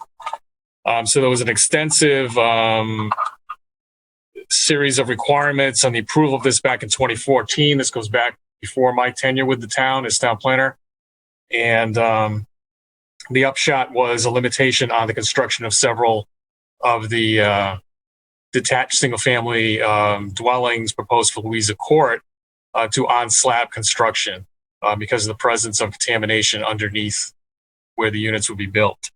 The applicant would like to pursue the ability to construct these dwellings with basements, elevating them a bit.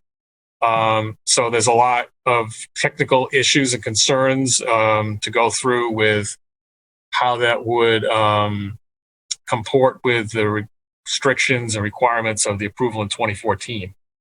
So we referred the application that was submitted to our town council, referred it out to special town council, who has come back with this list of additional recommended information they would like to see developed before this application is decided upon by the commission.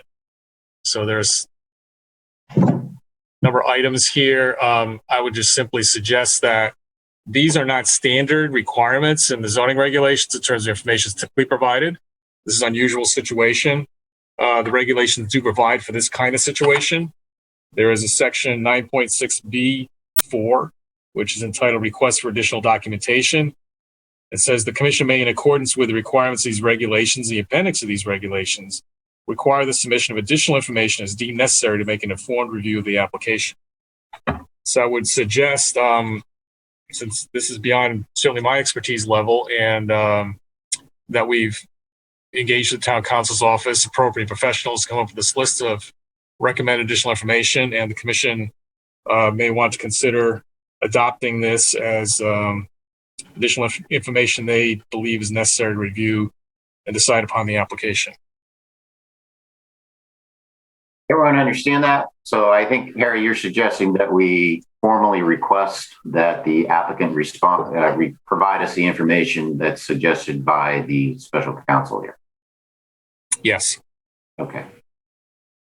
I think that makes some sense. I mean, particularly in subdivisions, I think there's an expectation. We're almost like a consumer protection agency that if we approve a subdivision, people have the expectation that it's safe.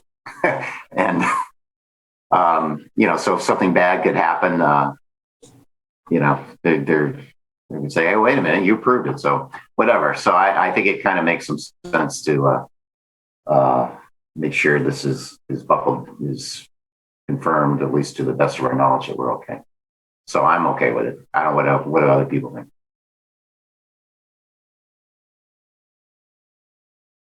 Well, they could have built it as it was approved. They're the ones requesting the change. So it's difficult to evaluate it without understanding the impact of what the excavation does and what the current state of the pollutant is on the site. My understanding was previously they were essentially capping it with the slab.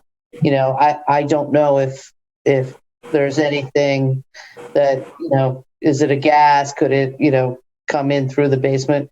Those are all details I'd like to better understand, and if this information does that, that would help me. Yeah, Chadwick speaking. I'm in agreement. The extent to which the volatiles are not characterized, the extent to which there is not a sense of the volume or the sensitivity of it, the extent of the plume of the contamination, concentrations. I mean, and what are they going to do for mitigation strategy? Put an extra layer of stego wrap down? I don't know. I mean, it's really tough to do this. Make a decision without, or I say make a decision, give permission on, or as a regulatory body without having something more substantial to back it up. Thanks, Joe. Chuck, Fred Russo? Yes. When I read this, when it was sent to us, my concern is that regardless of how much protection they place at the base of the house or the basement or however they're laying it out, I'm not an engineer, but just bear with me. Where's the protection around the house that the gases or groundwork don't work their way up, into the top of the soil and come in through the windows when they're open? And so I understand the protection for the basement area. It doesn't enter the house that way. I think there's more than one way that those gases or whatever contaminants can get into the house beyond just the basement. So, I mean, I understand about let's protect the basement. But how do you protect the whole perimeter of the house where the windows are open, the doors are open? And that was a concern of mine. Maybe there's an answer to that, but I'll wait and see. Sure. Fred, that's a good question to ask, frankly, at the public hearing. Yeah. Yeah. Any other comments?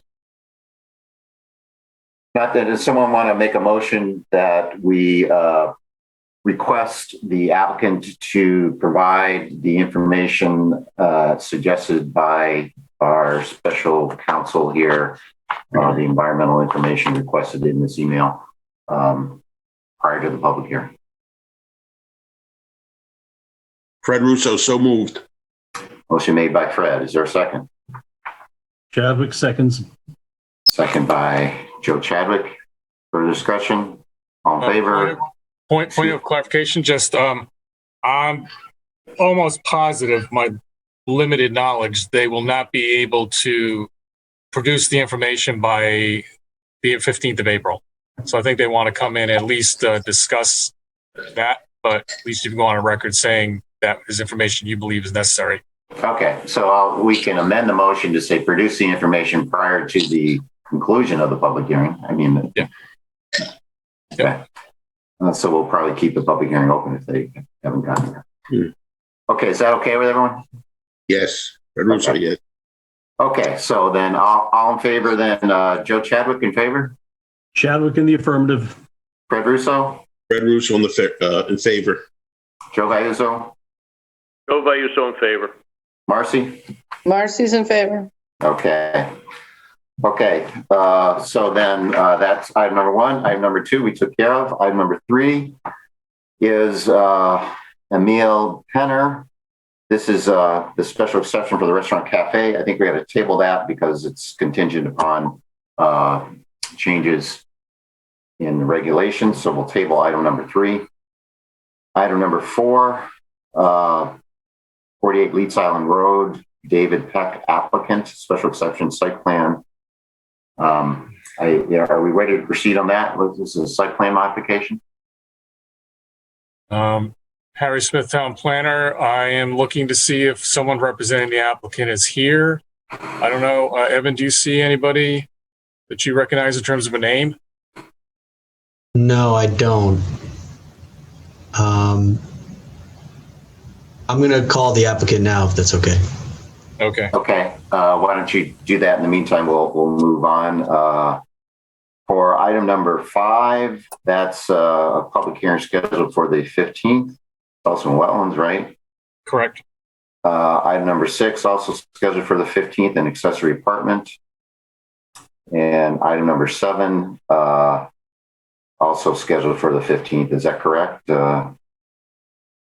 Yes, Harry Smith, Town Planner, yes. Okay, so then item number 8 is the application that we mentioned earlier, the zoning map amendment to change the PDD back to IG2. That's scheduled also for the 15th. Yeah, Harry Smith, Town Planner. Just to clarify, the commission itself is the applicant, so it's technically not the town. But. Okay, so we'll see if, well, Evan will get back to us on the other old business, but let's keep going then on the new business.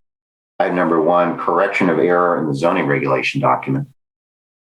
Okay, let me share my screen here. Harry Smith, Town Planner.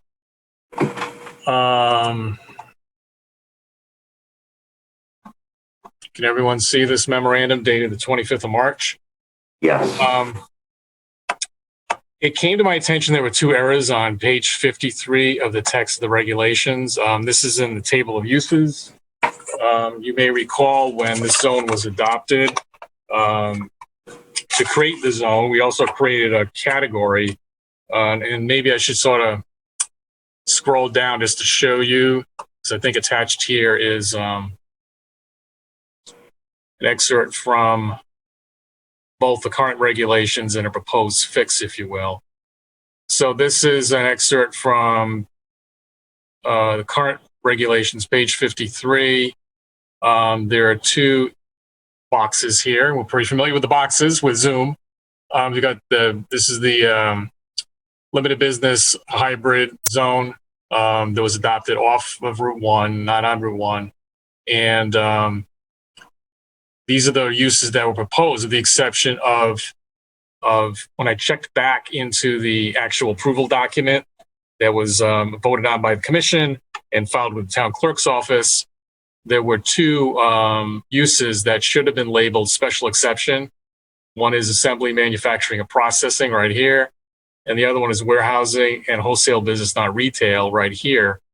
So that was just simply a clerical error when staff compiled all the various zoning regulations amendments into the current revised updated document that was current as of a year ago, December now.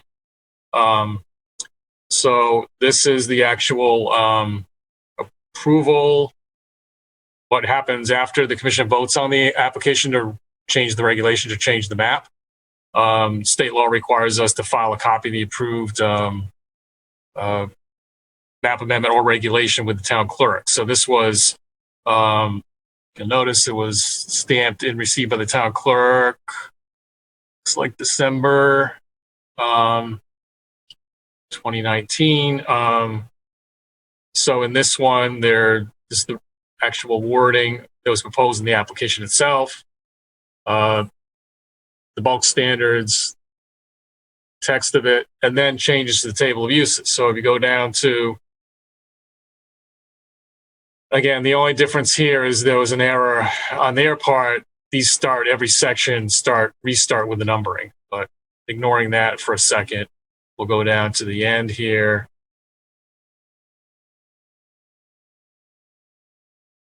Where we've got warehouses. So you'll see the assembly, manufacturing, processing. This is BL hybrid. Apologize for the copy quality. But you see instead of an N, it's SE. Same thing with warehousing, wholesale business. It's not N, it's SE. So the application as approved had these 2 uses as special exception uses for the zoning district. So it's analogous to a typo, but considering it's more than, correction of spelling of a word, I wanted to bring it to the commission's attention and seek your concurrence in correcting the zoning regulation document to accurately reflect what was approved by the commission. Thanks, Terry. I agree with you. I think, the regulation should reflect what we actually approved. And so if we made a mistake, then we should correct them. I would go ahead and probably put in a errata sheet in the front of it just to note that, that change has been made. Probably just to be totally clear. Chuck Ander's chair. Everyone agree with that? Russo, I agree. Thanks, Ray. Yeah. Okay.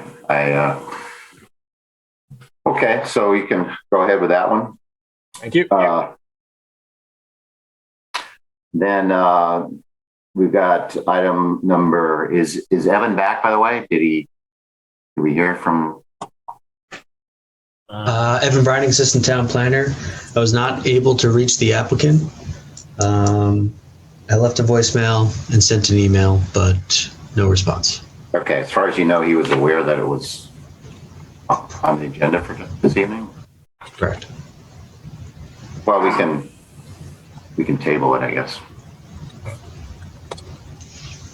Okay, so item number 2, new business, special exception for accessory apartment. We'll need a public hearing for that. And I think you've tentatively got that down for the 15th, Harry? Harry Smith, Town Planner, yes. Due to the holiday here at Town Hall, we've already sent the legal ad in and have talked briefly about the fact that you and I, that we would set public hearing for the 15th. So that is in process. Is the 15th, how's 15th looking? That's a concern. I know we have. Well, it's, I put everything on it just because I'm not sure what some of these will also be before the Inland Wetlands Agency. Right. So if they do receive approval the week before, that would allow us to go ahead. Some of them are fairly straightforward. If there are some that we cannot, Commission can't act on because of inland wetlands, non-approval or inaction yet, or if we don't happen to be able to, more information is needed or so forth, we could simply open the hearings and continue them, or we could. We had a 4.5-hour hearing meeting at our last meeting, and everyone gets cookies or something. I just want to avoid that, because we're doing an exit 56 thing, so I just don't know what that's going to be. I'll re-examine it. I wanted to at least get them all in the public hearing ad, so we had the option. And we can talk further, and I can reschedule some of them. One reason, we've had a fairly heavy burst of applications about a month and a half ago, still kind of it's slowing down a little bit now, but I thought we have been piling up quite a number on the agenda, and a little concerned that we may get stuck with another onslaught coming. We also have new business item number 3, which is application for an open space residential development on Buckley Road, and Commission may recall this came in about 1.5 years ago as a informal discussion for a planned residential development. And I know the property owner has been looking at developing the property for quite some time. So that probably be somewhat involved. And I think there'd be probably a lot of neighborhood interest in it as well. So, right, you're right, because it's near the marsh and we get sea level issues with that one as well. So, yeah. So that could. Yeah. So I will consider all those factors in discussing how much we can reasonably, take up on the 15th. Right. Okay. And item number 3 is not going to be taken up on the 15th. We're not going to schedule that. No. Okay. We were thinking of combining though item number 4, which is the Gould Lane. You may also recall that there were 2 approvals for this development. One is the special exception for the open space residential development. And then there was also a subdivision approval, a straight subdivision approval to divide it into lots and extend Lemaitre Lane to Gould Lane. So this the applicant, I did not catch that they hadn't filed the wrong form. So I asked them, they, pointed that out and allowed them to submit this. So I want to try and catch this up with a special exception. So it's all considered at the same time. Okay. Yeah, that makes sense. So I could probably set this. We put it on the legal agenda. Legal ad for the 15th as well. Okay. We'll consider that with the other Gould Lane. It's really the same development. So, Okay. And that brings us to other business. Item number 1, discussion possible changes to parking requirements for the Main Street Overlay District. And you gave us a short memo on that. Yeah, Harry Smith, Town Planner again. This picks up on the discussion at the last meeting about looking at modifying the restaurant requirement in the Main Street overlay district. And I do have maps. I can sort of show you where that is. Refresh our all collective memory here.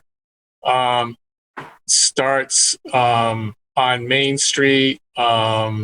So Richlands is right here. Actually, let me share my screen. Yeah, you go. Before I keep going. Harry, do you want me to share? Oh, there you go. I got it.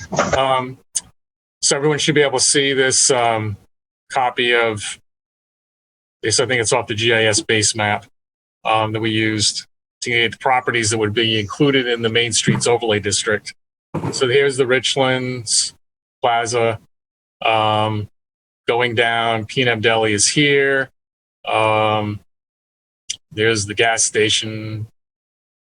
And basically looking at, started the line here. So everything here to the east that is a property directly fronting on Main Street was included.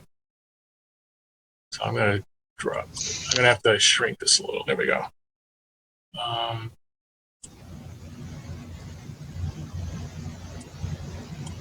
So hopefully you're just seeing the map here.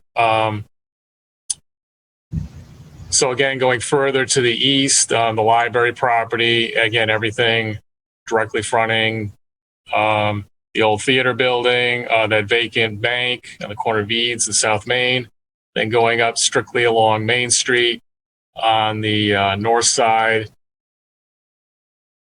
And then it goes further to the intersection of Montawees and Main. Again, picking up Blockworks Square.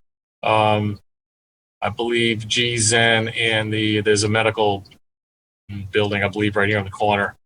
And several properties on the southeast side of Main Street. And then following down Montawees a bit to one of the municipal parking lots, which is right under my cursor hand here, and the building that was a former location of Adagio restaurant. So that is the extent of the district. So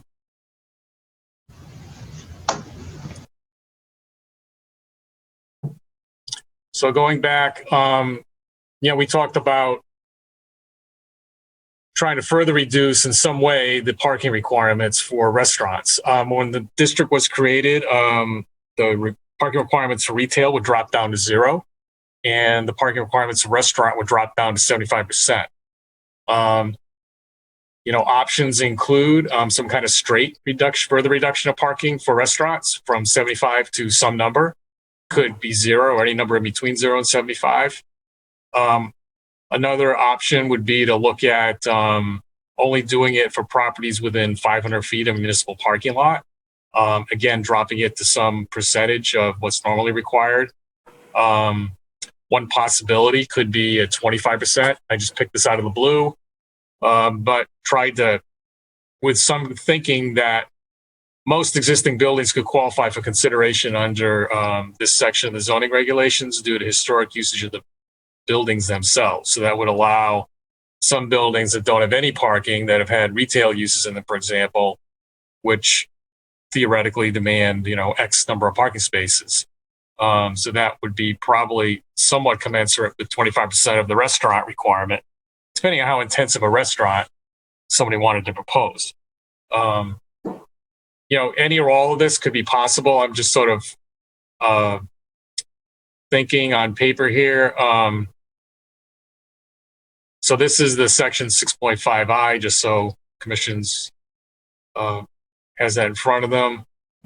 So there are a number of considerations the commission needs to look at, these evaluation standards, before you grant a special exception to reduce parking based on historically accommodated uses do not comply with current parking standards, and that there's no unreasonable risk to public health or safety. So the regulations ask you to look at reduction of peak parking demand, which could be off-site parking, some kind of facility that would encourage pedestrian, bike, or public modes of transportation, sort of a mixed-use parking scenario with different uses that have different parking demands, or some kind of provision for improving circulation. Again, pedestrian access improvements, enhancement of landscaping aesthetic quality, and number of considerations here, including landscaping, architectural features of rear entries, streetscape amenities, and availability of public parking. This would probably need to be tweaked a bit because some of the smaller properties and, a lot of the properties would not be able to individually really address these things. So if you may not want to consider this, but I just wanted to put it in front of you. So to start a conversation about how to go ahead with this change, one line of thought is, we do have an applicant who's, the genesis of this, and this was also, the whole Main Street's overlay district was brought forward to really accommodate another restaurant situation, which was Adagio, which wanted to expand and was limited by the parking requirement, even though they were right next to a municipal parking lot. So there was nothing magic about the 75% figure. We just, I think, adopted it. In my mind, recommending it was, well, let's do something, and we can always drop it further if there's a real need to. So I think that need's really presented itself here.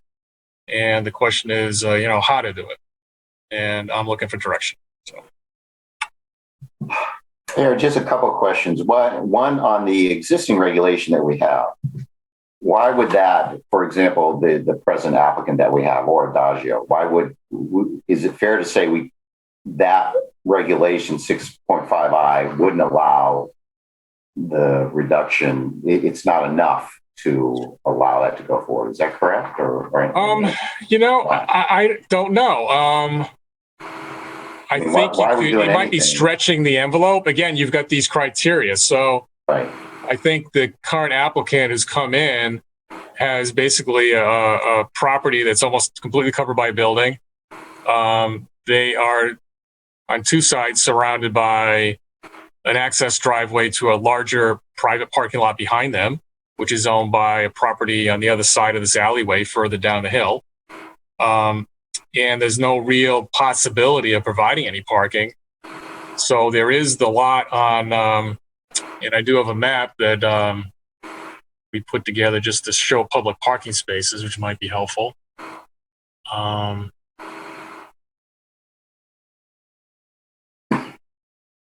Is the argument, the reason why it doesn't come within this now is because the uses have been retail, and that's not analogous. If they're just swapping another retail use, well, that would be no problem. No problem. But right. Since they're doing something that is a greater parking generator, then you can't say that it's historically been used for that because it's new. So that stretches the meaning of the terms. Is that correct? I mean, that sounds fair to me. Okay. No, I don't want to stretch. I want words to mean what they say.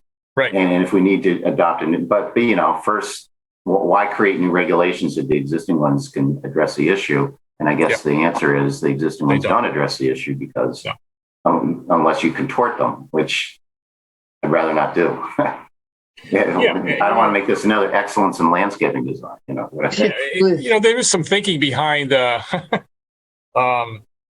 Smith, town planner again. There is some thinking behind lessening parking requirements in larger and smaller downtowns. One of the thoughts being that people will find places to park in the downtown, walk around, and the more restaurants, the more people are going to come to the more restaurants that are there.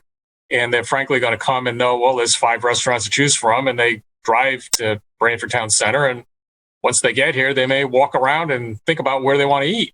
And that's an experience in and of itself. So I think, Branford kind of approaches that.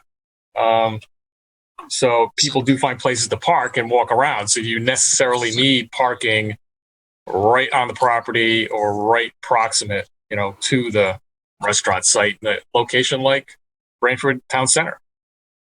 What if you did option 1 and you put change 75% to 25%, which is still something. It's still a little more than retail, but less.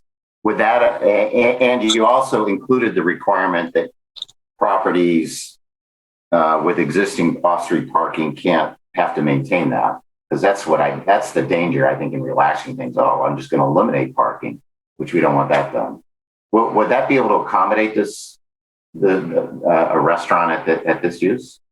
I believe it would. Ken Harrison, town planner, and I can look at that specifically and tweak the number if that's desirable to make it work. Maybe 10% is the right number, maybe 20%.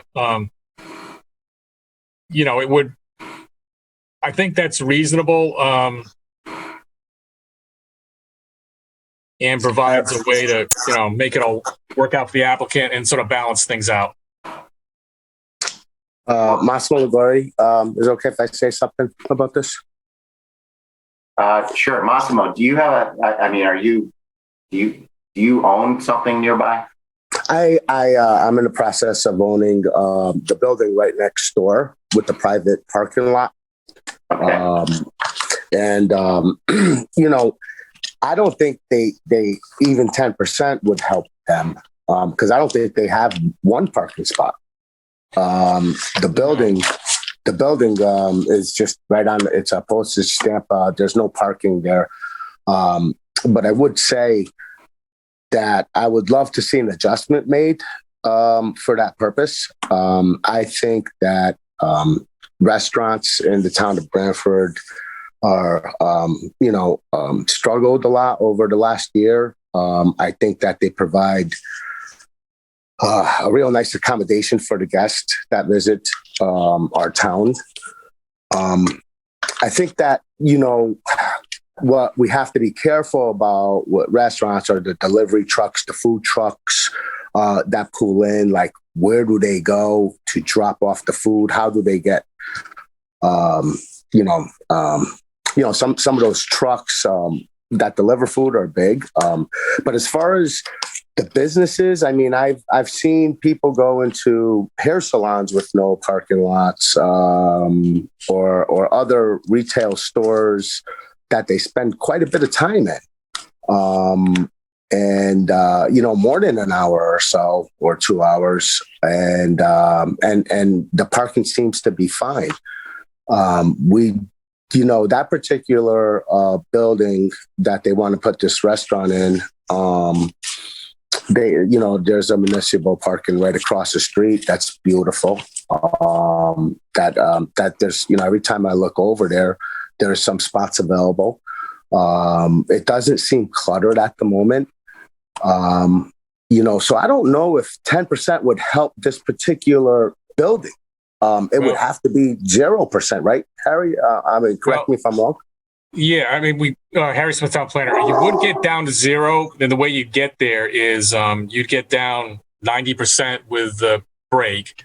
And then the commission, through this section that I just had up here, right here, 6.5I, would basically, by a special exception process, find that even the 10% is accounted for because in that building, there was a retail use. And that retail use, theoretically took up 5 spaces somewhere in downtown. It's historic. It's grandfathered. So what basically saying is the new use should be able to take advantage of that grandfathered hypothetical number of spaces that, the downtown's supporting. So that would get them down to 0 on the property. So I think it would work for that particular person. Yeah. That would be great. Yeah, Massimo Ligori. That would be a good thing for them. And I will tell you that since the restaurants I've seen since when the restaurants were shut down, the lack of visitors that came to our town was pretty dramatic. I think the restaurants play an intricate part of us having a lot of visitors coming into that area, supporting the rest of the businesses. It's the restaurants were more vital than I thought they would be in that downtown area. And it was proof during the pandemic. So I think accommodating certain businesses like this will just help every other business on that street. That's just my, for being there 25 years, that's what I've seen happen. I don't see a problem with with going down to 10%. I hope we could accommodate, certain people. And I just hope we do it in the right way where, like I said, the delivery trucks and the big trucks that block our views, that kind of, stay parked there for a half hour or 20 minutes, it kind of, that's the only significant issue I see with the whole situation. But besides that, and that's very minor because it's only once in a while, I would love to see, us do something, for that downtown area. Thank you. Thanks, Massimo. You're welcome. Other thoughts? Chadwick speaking. Yeah, I think with other mitigating considerations, someone comes to a restaurant, then they're going to go for ice cream, and then they're probably going to go for coffee. So they get their hair done before that. So you've got three separate that are engaged in commerce, but only one of them, it starts with one having a parking demand. And all three of them have a simultaneous parking demand, but there's only like one bundle of customers in that one car. So the actual utilization of parking distributed among three businesses gives sort of a further reason why it's reasonable to reduce the overall parking demand. The calculation ends up actually being a multi-dimensional problem with calculus to actually work with. I think it's just to use a scientific term, titrate it. You just sort of figure out what works. We'll go one way, and then if there's an issue, there's nothing preventing the commission from changing the regulations again. Well, For some reason, I've tighten seen it up, I've seen some really interesting methods of calculating parking for things like this, and at the end of it, sort of squinting really tight and looking at the number and saying, "Yeah, it's about right," is as reasonable as doing the math. Yep. Do you want to limit it to property within 500 feet of municipal parking or not? Can I speak, Marcy Paluzzi? Yeah. That's the one language, whether it's 500 feet or 1,000 feet. I'm not sure what the right distance is, but to me, that's what opens the door to really understanding that what Joe Chadwick was saying, you don't necessarily come from one use, you're coming to the center, and all the businesses kind of share in the need to provide parking for everyone. And, obviously some are more protective of their lots than others, but, I just see it as a whole issue, not this restaurant needs to have this amount of parking. I see it as, how many municipal spaces or other types of spaces are in the downtown available for everybody. And, does that jive with whatever math you do to, work, generally speaking, maybe not on major events, but generally speaking for everyday use for the businesses in the downtown. So I'm not, so I like that it's a little more open-ended, whatever that distance is. Okay. And the same thing for defining the area. I find it a little too nitpicky, for lack of a better word, to say, this property, but not this one to the corner. My logic would say, whatever's fronting on the streets a certain distance. And maybe right now it's not a current use that, has an issue, but I just think it needs to be more generalized until we find the right balance.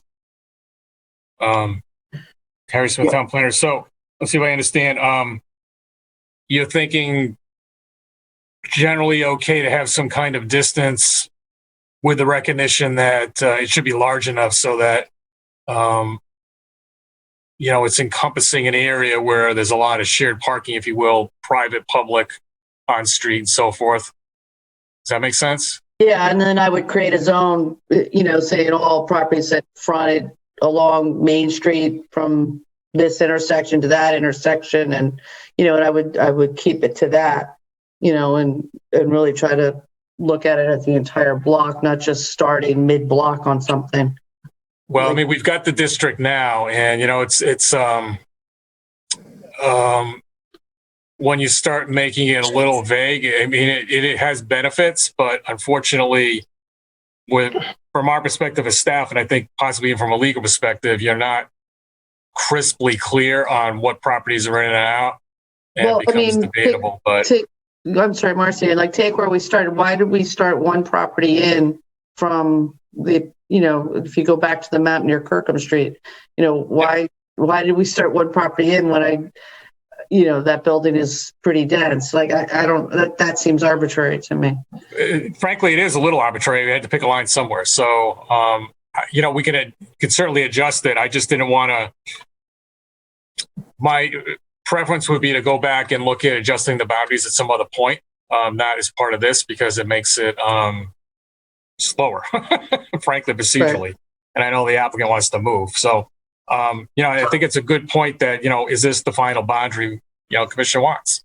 Right. And maybe revisit that and see what you guys want to do. Sure. Chuck Anderson. Yeah, that's a fair question. But just on your question, Harry, do we want the 500 foot within so many feet of a municipal parking lot? I'm looking at where the parking lots are. I think they're everywhere except for some properties on Monteith Street. They probably are not close. Yeah, you got this one down here, but there's some, right. If we made it 1,000. But a lot of them have their own parking, A lot of them have their own parking, yes. Yeah, so I don't know if I'm concerned about the 500 foot rule or whatever it is. I think maybe just go with option one and reduce it to whatever percentage, frankly, makes it work. My only concern is some properties sort of further out here at the edge.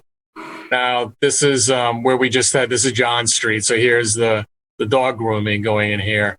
Right. And, was a restaurant. There's one here. Doma, I think is its name now, was Strega. Right. There was a little restaurant here that's going out of business. There was a donut shop. There's on-street parking. There's private parking behind it. But there's not a ton of parking. And there was a restaurant, I think, over here. There's a sandwich shop. Yeah, a little sandwich shop. So, it seems to work. The Elm Cafe, which has its own. Yeah, it's Elm Street. Yeah, down here. Yeah. And there's parking, I think, around here, around the jewelry store. There are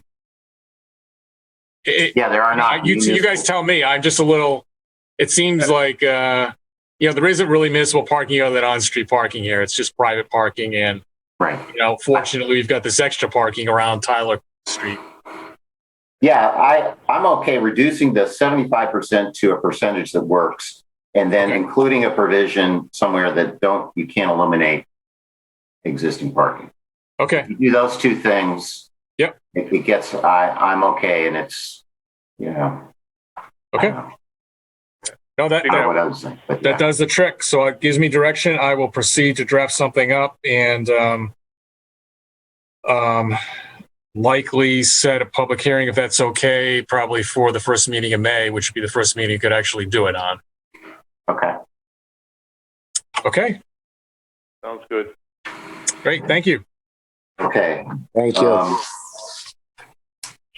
Any other, anything else? We have planners report. I'll just quickly report that we've in the process of finalizing a granted of time extension for our affordable housing plan, which we obtained a $15,000 grant on an application I made earlier this year, I believe.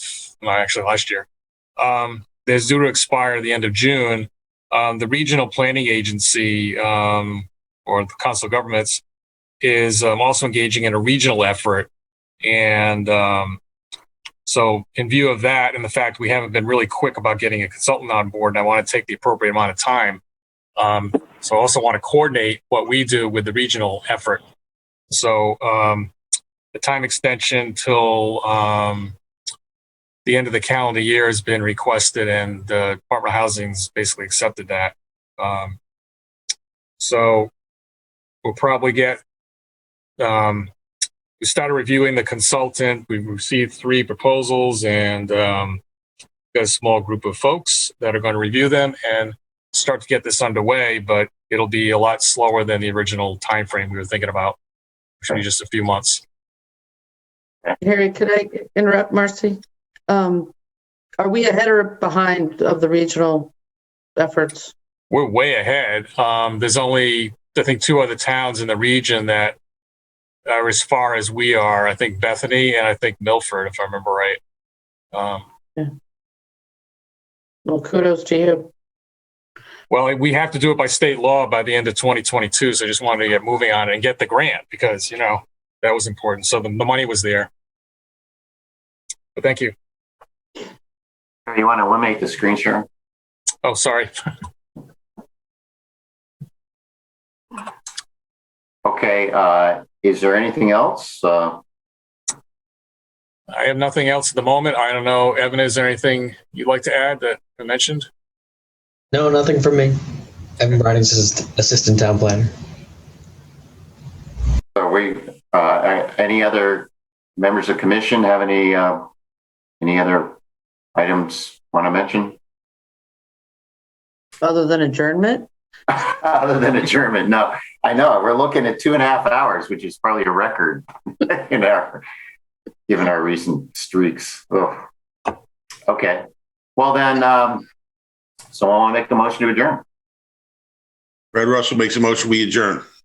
Motion made by Fred. Is there a second? Second, Chadwick. Second by Mr. Chadwick. All those in favor? Joe Chadwick, are you in favor? Chadwick, absolutely. Fred Russo. Definitely. Joe Vayuzo. Yes, agreement. Okay. Marcy. Marcy, of course. And Chair also agrees. So thank you, everyone. Appreciate your indulgences. So good night. Okay, good night. Thank you, everybody. Bye, everybody.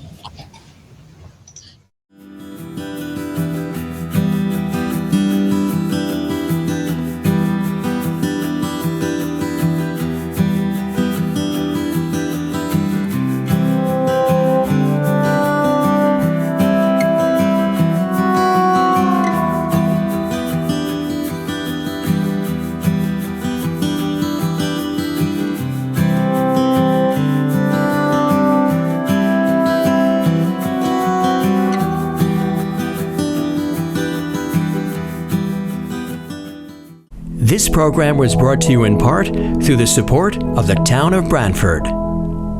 Watch town meetings and other videos on demand at BranfordTV.org.